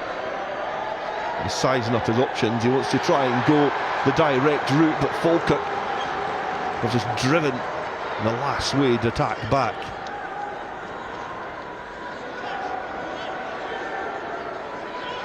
And this is going to be a vital period of the game for both sides, as Scott Sinclair carries downfield.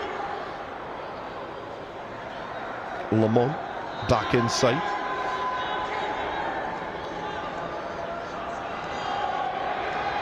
Wilson throws it, a Peter Stringer-esque pass into the path of an on-rushing player as replacement Nick Elliott has a foray with the ball in hand.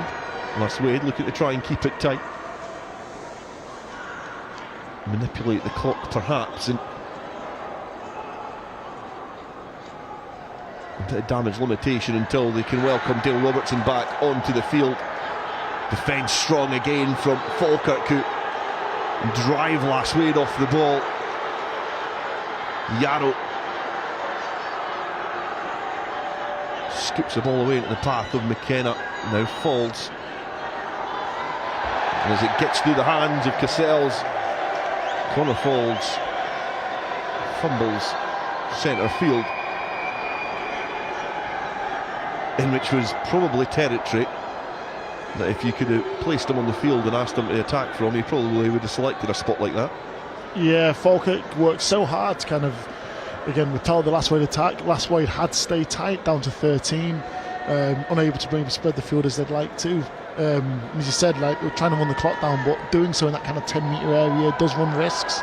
I say one decent turnover from Falkirk, and yeah, and 2 passes through into that space, but they'll look back on that as being an opportunity in this yellow card period to really get at Lasswade, and one that hopefully don't rue too much.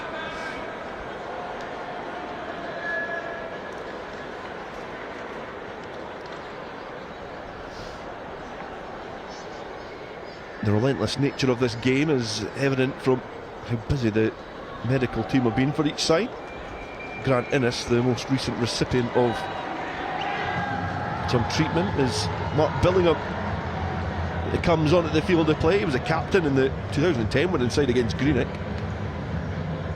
Been here, done it, and they'll be looking to him, some other of those experienced heads in this Lasswade side, to get them over the line.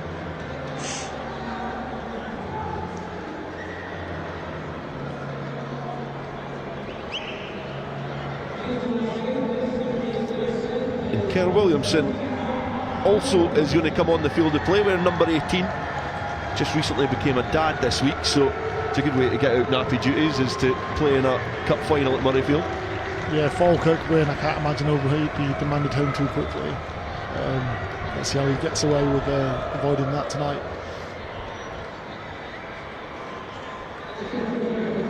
Scrum centre field collapsing there, so the referee will take control of this yet again.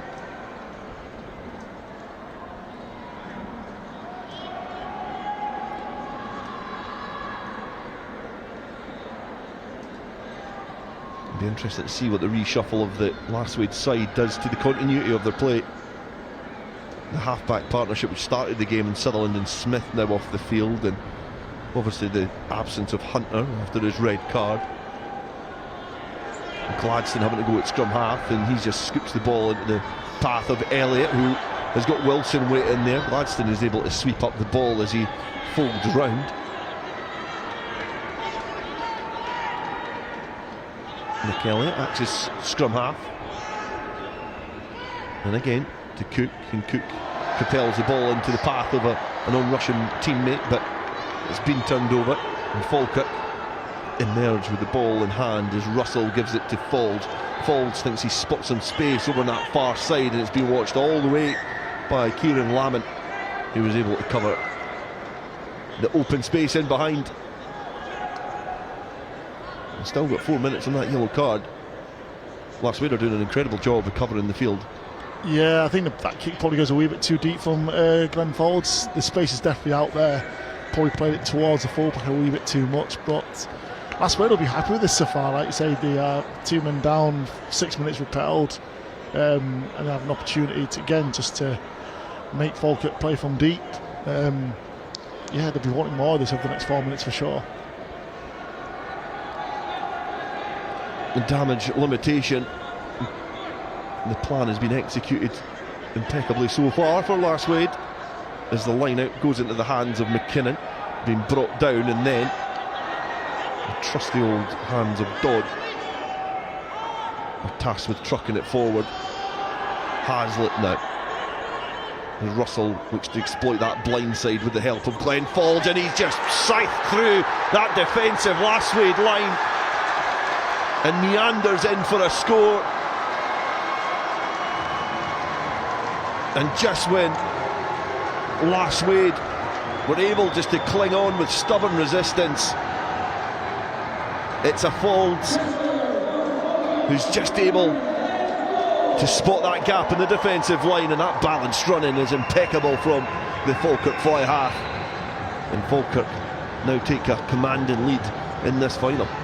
Yeah, the old commentator's curse about damage limitation strikes again, but that's the thing when you've got like players of the individual skill of the Faulds brothers. Ball in two hands, feigns the pass, and as the outside defender turns, just hits the jets and just glides through that gap. As I say, like matching his brother in the balanced running stakes, and again now conversions take him out to a 10-point lead, and they'll be happy with that. Like you say, they managed this yellow card period with like territory, maybe not execution, but there they nailed both elements. Fly half Glenn Faulds, a great advocate for his hometown club, stands over this ball with an important kick at an important time of this game. He breaks away quickly from it, not happy, and rightfully so, because the assistant referees, Mary Pringle and Charles Sampson, also agree that that's not a successful conversion attempt. And Glenn Faulds can take his position back in his own half as play is back underway.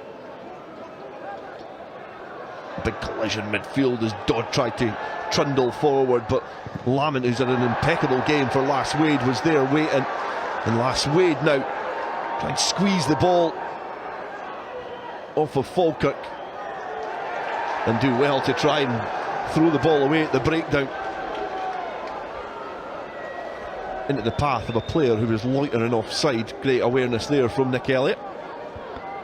Yeah, not the first time a kick-off hasn't been converted after a score. Again, Falkirk could be frustrated at that. Real positive play to get the score, but then just losing that ability to regain possession, put the ball back up the field and make Lasswade play. And that's both sides now guilty of that. So James Elliott here with a shot sticks, taking over the kicking duties.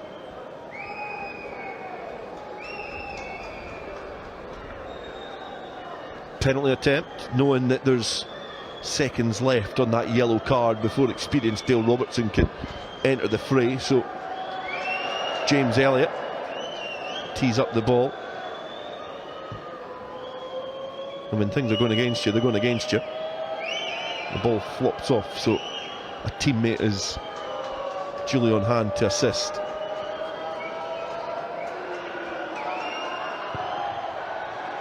He's got underneath that one, and it's hit the uprights, and it's ricocheted back into the hands of a Falkirk player, and now they look to spring a counter-attack, going downfield, almost round the outside. Russell keeps the tempo in this passage of play,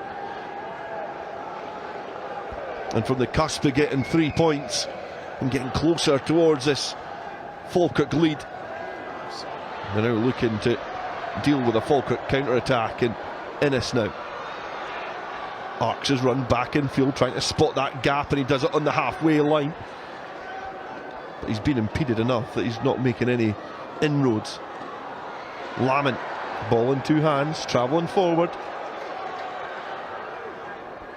Laswade are going to have to wait until the next break of play to welcome back Dale Robertson, but Jackman now, the youngster, weaves under the on-rushing Falkirk clotheslines which were impending had he stayed upright. Elliott and Hall, and Innes now, who's almost isolated but floats the ball back in field to Billingham, who's waiting. And great awareness to try and keep that ball alive, and they'll come back for the penalty. Yeah, you can see the two-man advantage there really counting against them. Like, great play to get out wide, but getting isolated quickly and just running out of men out wide. But they've got the penalty here again. How much left? That's the yellow card over. So hopefully they'll be have an opportunity to get a position to play from here.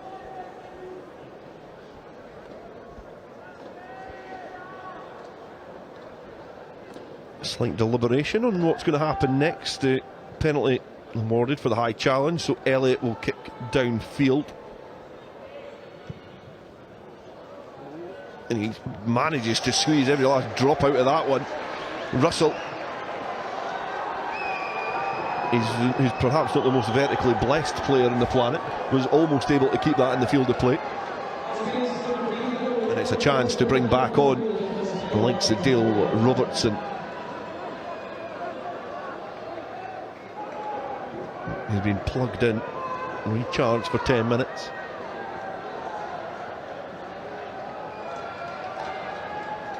But will that missed penalty attempt come back to haunt Lasswade? They've got a chance from this line out. Once the match officials get the comms all sorted.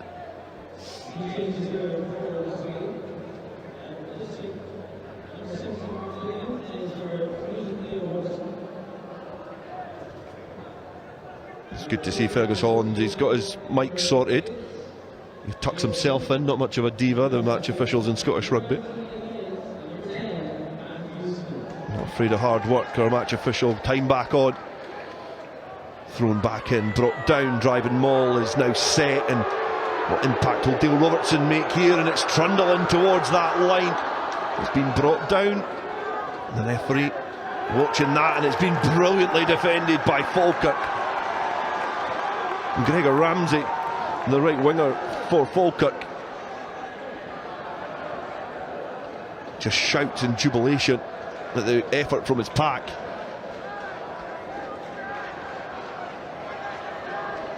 That could be an important defensive set there from Falkirk.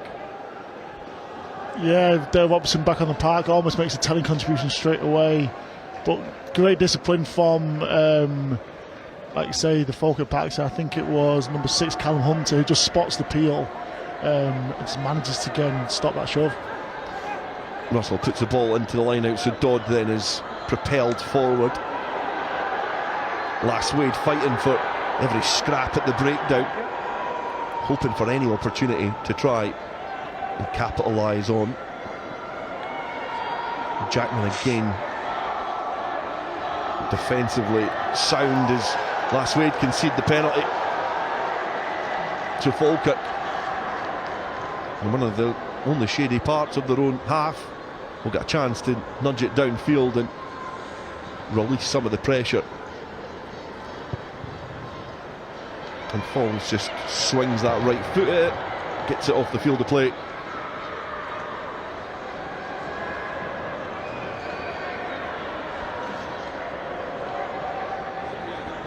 It's going to be Hunter now to throw in to the line out.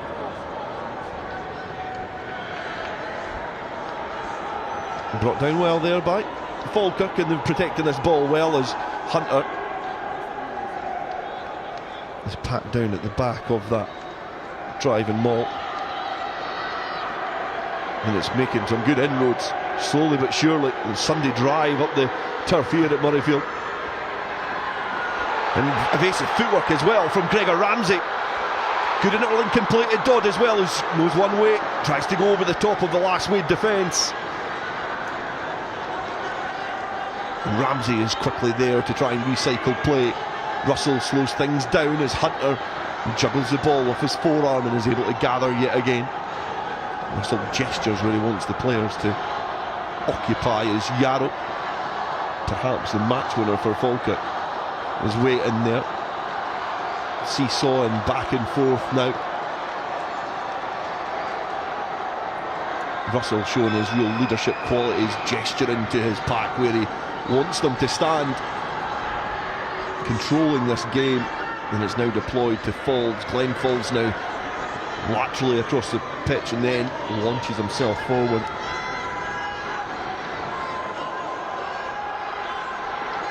Falkirk, patient build-up. The tip on there has went back into a Falkirk hand, and now a fragmented defence here is going to have to work hard to get back. It's been gathered by Dodd, controlled off the foot of Ramsey. The man who made the initial break is Dodd now towards the line, and Russell has squeezed through a gap that waited in front of him.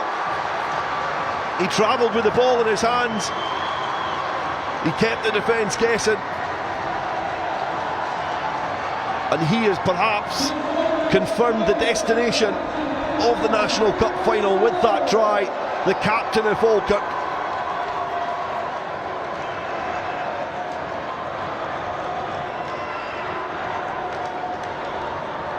has been able to get over the whitewash, and Falkirk now take what could be an unassailable lead in this final.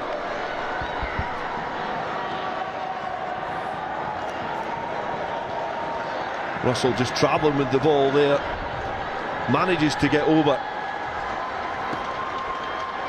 and does a great job of finishing that off.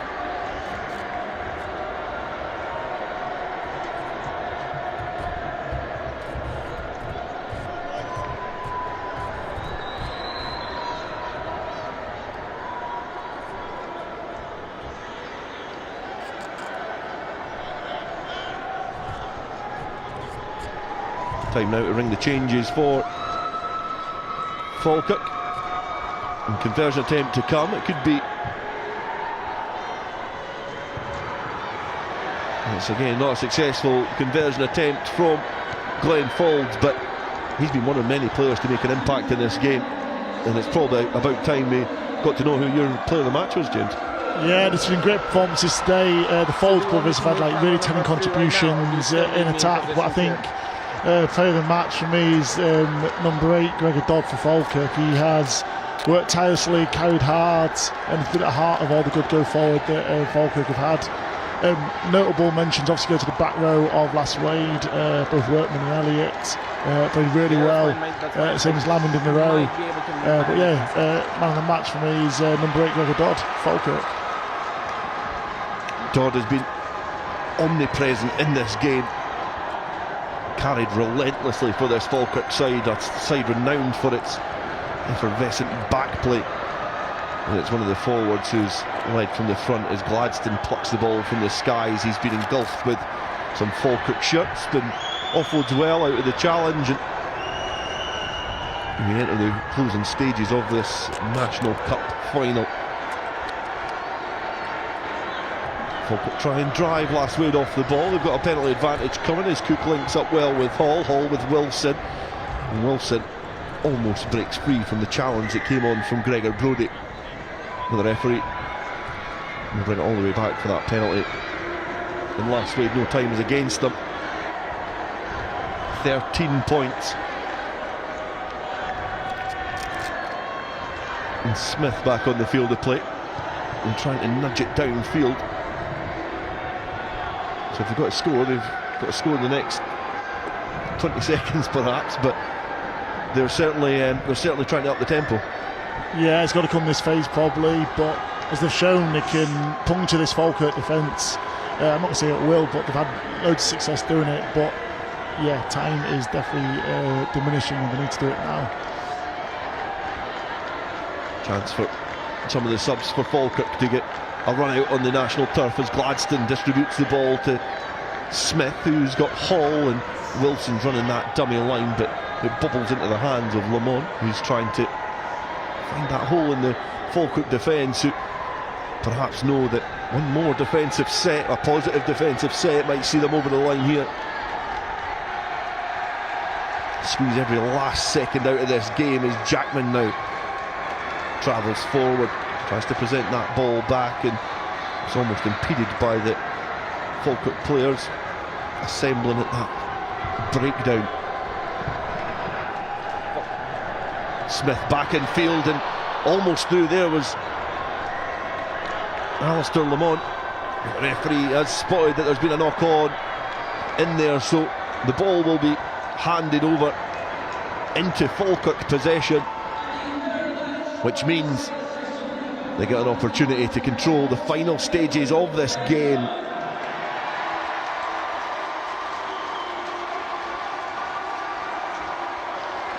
As I believe that your selection of player of the match has been well received by the cheers. By half the crowd anyway. By at least half the crowd. It was never going to be fully receptive, was it? So a chance here to roll the ball into the scrum, and it could be a match-winning scrum. Dodd gathers, travels forward, and presents the ball back, and waiting deep inside his own territory is Duncan Tompkins, and he's going to have the final say in the National Cup final, because it is Falkirk who emerge victorious after a captivating National Cup final here at Scottish Gas Murrayfield. It had a bit of everything. It was a close encounter in that first half. We had tries, we had red cards,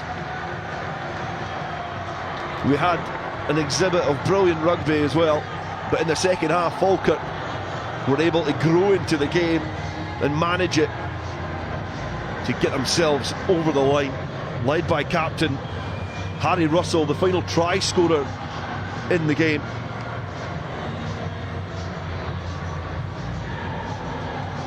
And also player of the match Gregor Dodd, who did help set up that final score.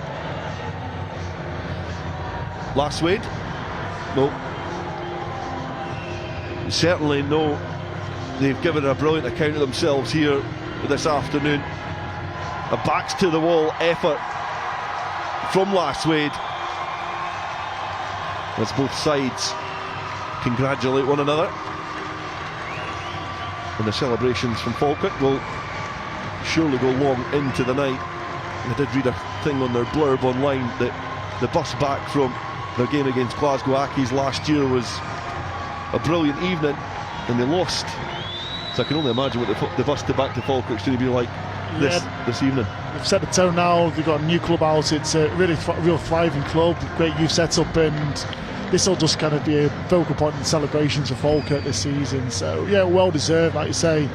Lasswade definitely after the red card in that kind of second part of that first half really galvanised. Just tries here. Dale Robertson getting Lasswade back into it, like a great pirouette off the line there. Great link up from Smith, who managed to find Wilson, who was cutting that acute angle. Almost got over that try line, but what brilliant defence there from Brodie, who was plugging that gap in behind. Eventually Robertson being able to pirouette and weave himself out of trouble and get over that line, so it was a great try there from Robertson. And then it was up to Folds to be at the double. Great exhibit of balanced running, cutting through the line, but it was the power here that was probably the most impressive part of that passage of play. Yeah, he's dragged the Lasswade defender there, best part of 6 metres with him. So again, his individual brilliance on the day, that first try with his evasive running, but that just sheer determination and power, that's the kind of thing that helps you win cup finals. Great finish there from the fullback, who got 2 tries in the final. And then it was a chance from close quarters to squeeze over the line, and Falkirk picking and going. And then it was up to Steph Yarrow to just be able to find that tiny little gap there, and you can just see that he was able just to contort his body and get into that little space. Yeah, I know Steph from Stirling County days, and really experienced players, played it for Cyprus, and again just managed to bide his time, watch the kind of phase before, and just seize that gap and reacts really well. Slightly different try next up from Falkirk, because Russell was able to find his half-back partner Glenn Folds, who was able to then identify that gap in the defensive line, and like his brother in the first half, beaming from ear to ear as he went in for the score. And the celebrations were almost starting then. Yeah, Connor still wins in a dive stakes, but identifies a real disconnect here between a back and a forward in the line, and glides into the hole really well. Just identifies on the outside the prop, and just takes advantage of that, puts in the jets, and just really classy finish. Celebrations from Falkirk continuing in front of their fans, and these were certainly cemented in the final closing stages of this game, as Folds was able to look to release. It was great control by Gregor Ramsey, who actually started this passage of play. He was the player that broke from the Falkirk 22 all the way up, and patient build up, again utilising the big forwards. Your player of the match there, Dodd, was able to carry forward, and then it was out the back, that little guys and run round the back of Chris Blackie. Harry Russell was able to just creep round like all good scrum halves do. Yeah, he's played so much rugby and recognises where there's time forwards, and Blackie there just probably filling the void where the kind of guard defender would be, and it's just real experience and that kind of ability to snipe and see, and that was on the really sealed it for Falkirk. So Falkirk with finishing the game really strong there with 4 tries consecutively, and that was the thing that really took him over the line. Yeah, and a very impressive second half shown from this Falkirk side, and perhaps the scoreline, I say perhaps, in my opinion, is the scoreline doesn't reflect the effort that Laswade side put into this game. Backs to the wall after what was a very unsavoury moment in the first half. Obviously lost the services from Stephen Hunter, so 3/4 of the game they had to play with 14 men. But what a valiant effort from this Lasswade side, and after a lung-busting effort for 80 minutes, you have made Gregor Dodd walk up the steps twice, because he's got to walk up first and foremost to get his Player of the Match award. And it's very difficult to argue with you with that one. I thought he was brilliant throughout, getting warm embraces as he makes his way along. Yeah, like you say, the Falkirk backs definitely kind of finished it really well, but just looking at his work rate, both attacking defence, giving great platforms, doing the short carries that got them over the line, and like I say, I think he used a bit of word, he was just omnipresent throughout that game. But like I say, Lasswade coming up the stairs now, you could probably argue for the best part of 40 minutes they were the better team in that game, from probably the red cards to about 5-10 minutes in the second half. They really galvanised, really nailed the game plan, that offloading, targeting gaps on the breakdown. I thought they were excellent. So a slightly sombre but proud yet dejected Lasswade side make their way up the stairs. to receive their runners-up medals. Perhaps not the colour that they had dreamt of this morning, and not the impact that some players like Stephen Hunter thought they were going to have on this game. And that's where rugby is a great environment as well, because you can, something like that can happen, and you're always going to know that your teammates are going to, and your club are going to rally around you. Yeah, absolutely, and it's kind of like what these days are built on. The Lasswade team are not just for themselves but the whole club, from the minis, the juniors, have fantastic links with the school section. Jamie Graham, who's one of the coaches, the teacher at the school, and yeah, the whole community kind of rallies around you, and they'll be disappointed now, but they'll park this and enjoy an evening where they can reflect on the season and the hard work they've done getting here. And yeah, I mean, it's never nice to come and lose a final, but when you come on a day like this in front of this crowd, the players will look back on this and think, regardless of result, what an experience. Some players in that Laswade side being able to experience this for the first time. The player there, Mark Billingham, taking a handshake for not the first time on this occasion. Captain many years ago when they won against Greenock in 2010. There's some brilliant performances from this Lasswade side. Alistair Lamont as well, I mentioned for him in the second row, put in an impressive performance. And the match officials as well, Fergus Holland, the match referee, Mary Pringle and Charles Sampson as well. The players who were involved in this game, they controlled the game brilliantly in a game that could have spilled over, but it's now the chance for Falkirk to make their way up the steps, and it's going to be Gregor Brody to lead them up, a player who is in his 19th season of senior rugby. Try scorer in the final as well, and he'll look back on this fondly.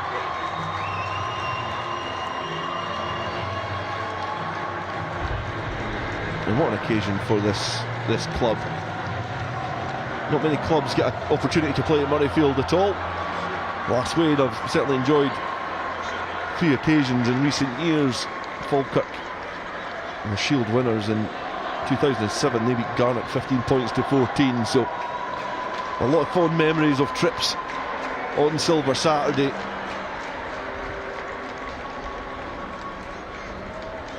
And the whole squad certainly played their part in this battle with familiar foes, Lasswade.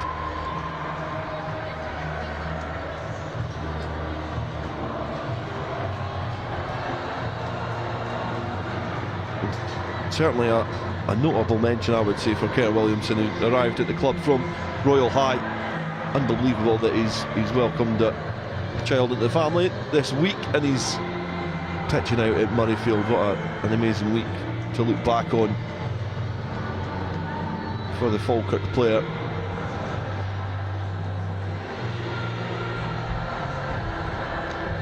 Final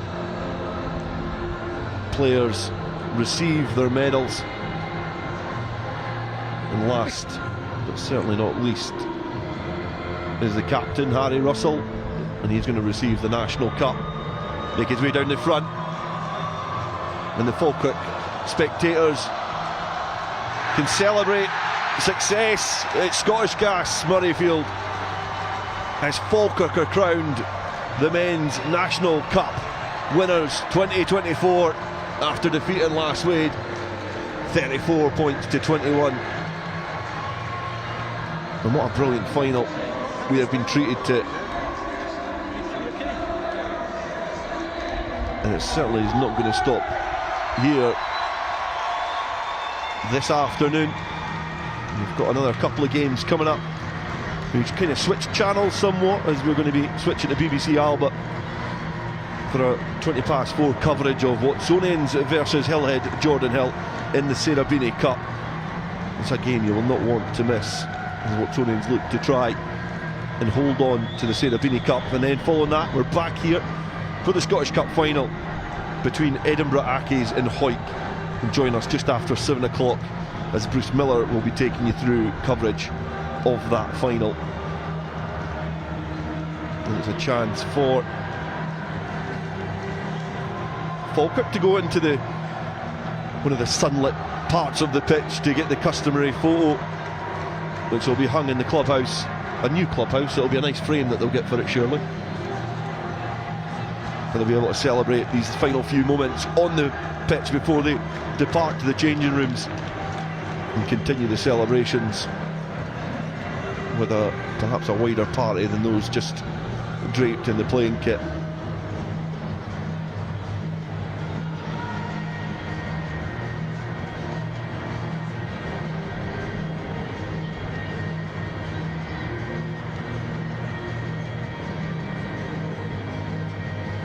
Chance for all the players to get together, and all the brilliant volunteers and coaching staff as well that are involved in this club to get together and celebrate a season of hard work. Almost promoted from National 2, but they've got silverware for the end of the season in the shape of the National Cup. And perhaps for the occasion that you get here at Murrayfield, it'd be difficult to judge which one they would have preferred at the beginning of the season.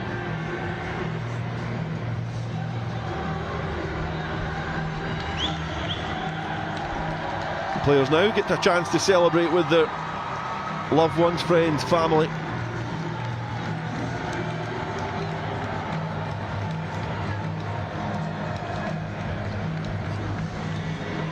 Team all getting together, and it'll be an entertaining bus on the way home. It'll be one a bit of singing, a few orange juices, I imagine, just to rehydrate, obviously. But yeah, celebratory t-shirts are out, and like you say, promotion or this, it's a tough trade-off, isn't it? But they're definitely a team that are aiming for promotion to National 1 next year. They've been twice, they've been right in the argument, but days like this, yeah, they don't happen very often, so I think I'll take this definitely. Yeah, it'd be hard to argue against that. It'd be a brilliant evening of entertainment on the bus back to Falkirk and in the club rooms as well.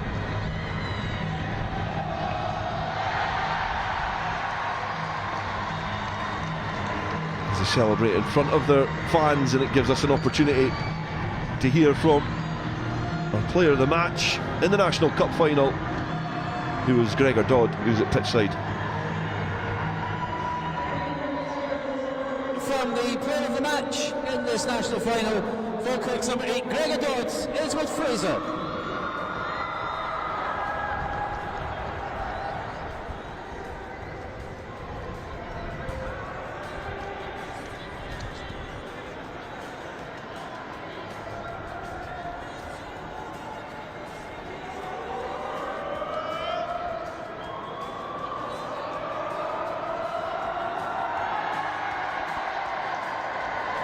Once bitten, twice shy. Another. Obviously, we're trying to hear words there from Gregor Dodd. I can tell by his beaming smile that he's perhaps pleased. He's maybe now a bit miffed that he's missing out on the celebrations directly in front of us here in the stand. But obviously, happy with his efforts this afternoon. But essentially, in the end, it's Falkirk who are deserving victors chat with Gregor, but let's hear it again for our player of the match, Gregor Dodd. And it's a great occasion. Great to see the club celebrating as well. I've seen James Elliott there just amongst the celebrations from Laswade. You know, it's one of the great things about rugby, isn't it? Yeah, I mean, I played against a few of these Laswade boys when I played, and great players, and they've been great servants to Laswade. And yeah, they've had let's say, a few of them won back in 2010, and yeah, you can't begrudge a team like Falkirk. A real good battle, it was real tight, probably up to the last 10 minutes, and yeah, I think it's great scenes to see both red and blue kind of mingling down there. Well, we're at the halfway stage on the main pitch here for Silver Saturday. There's been victories so far for Biggar, and Falkirk have joined them on the winners' podium. We've still got Watsonians against Hillhead, Jordan Hill, and Edinburgh Accies against Hawick coming up. The first of those on BBC Alba, and then join us back here just after 7 o'clock for the Scottish Cup final. But as you can see there, in the Men's National League Cup final, it is Falkirk who are triumphant after defeating Lasswade by 34 points to 21. Thank you very much for joining us for an afternoons of entertainment, and we'll see you back here soon for the Scottish Cup final.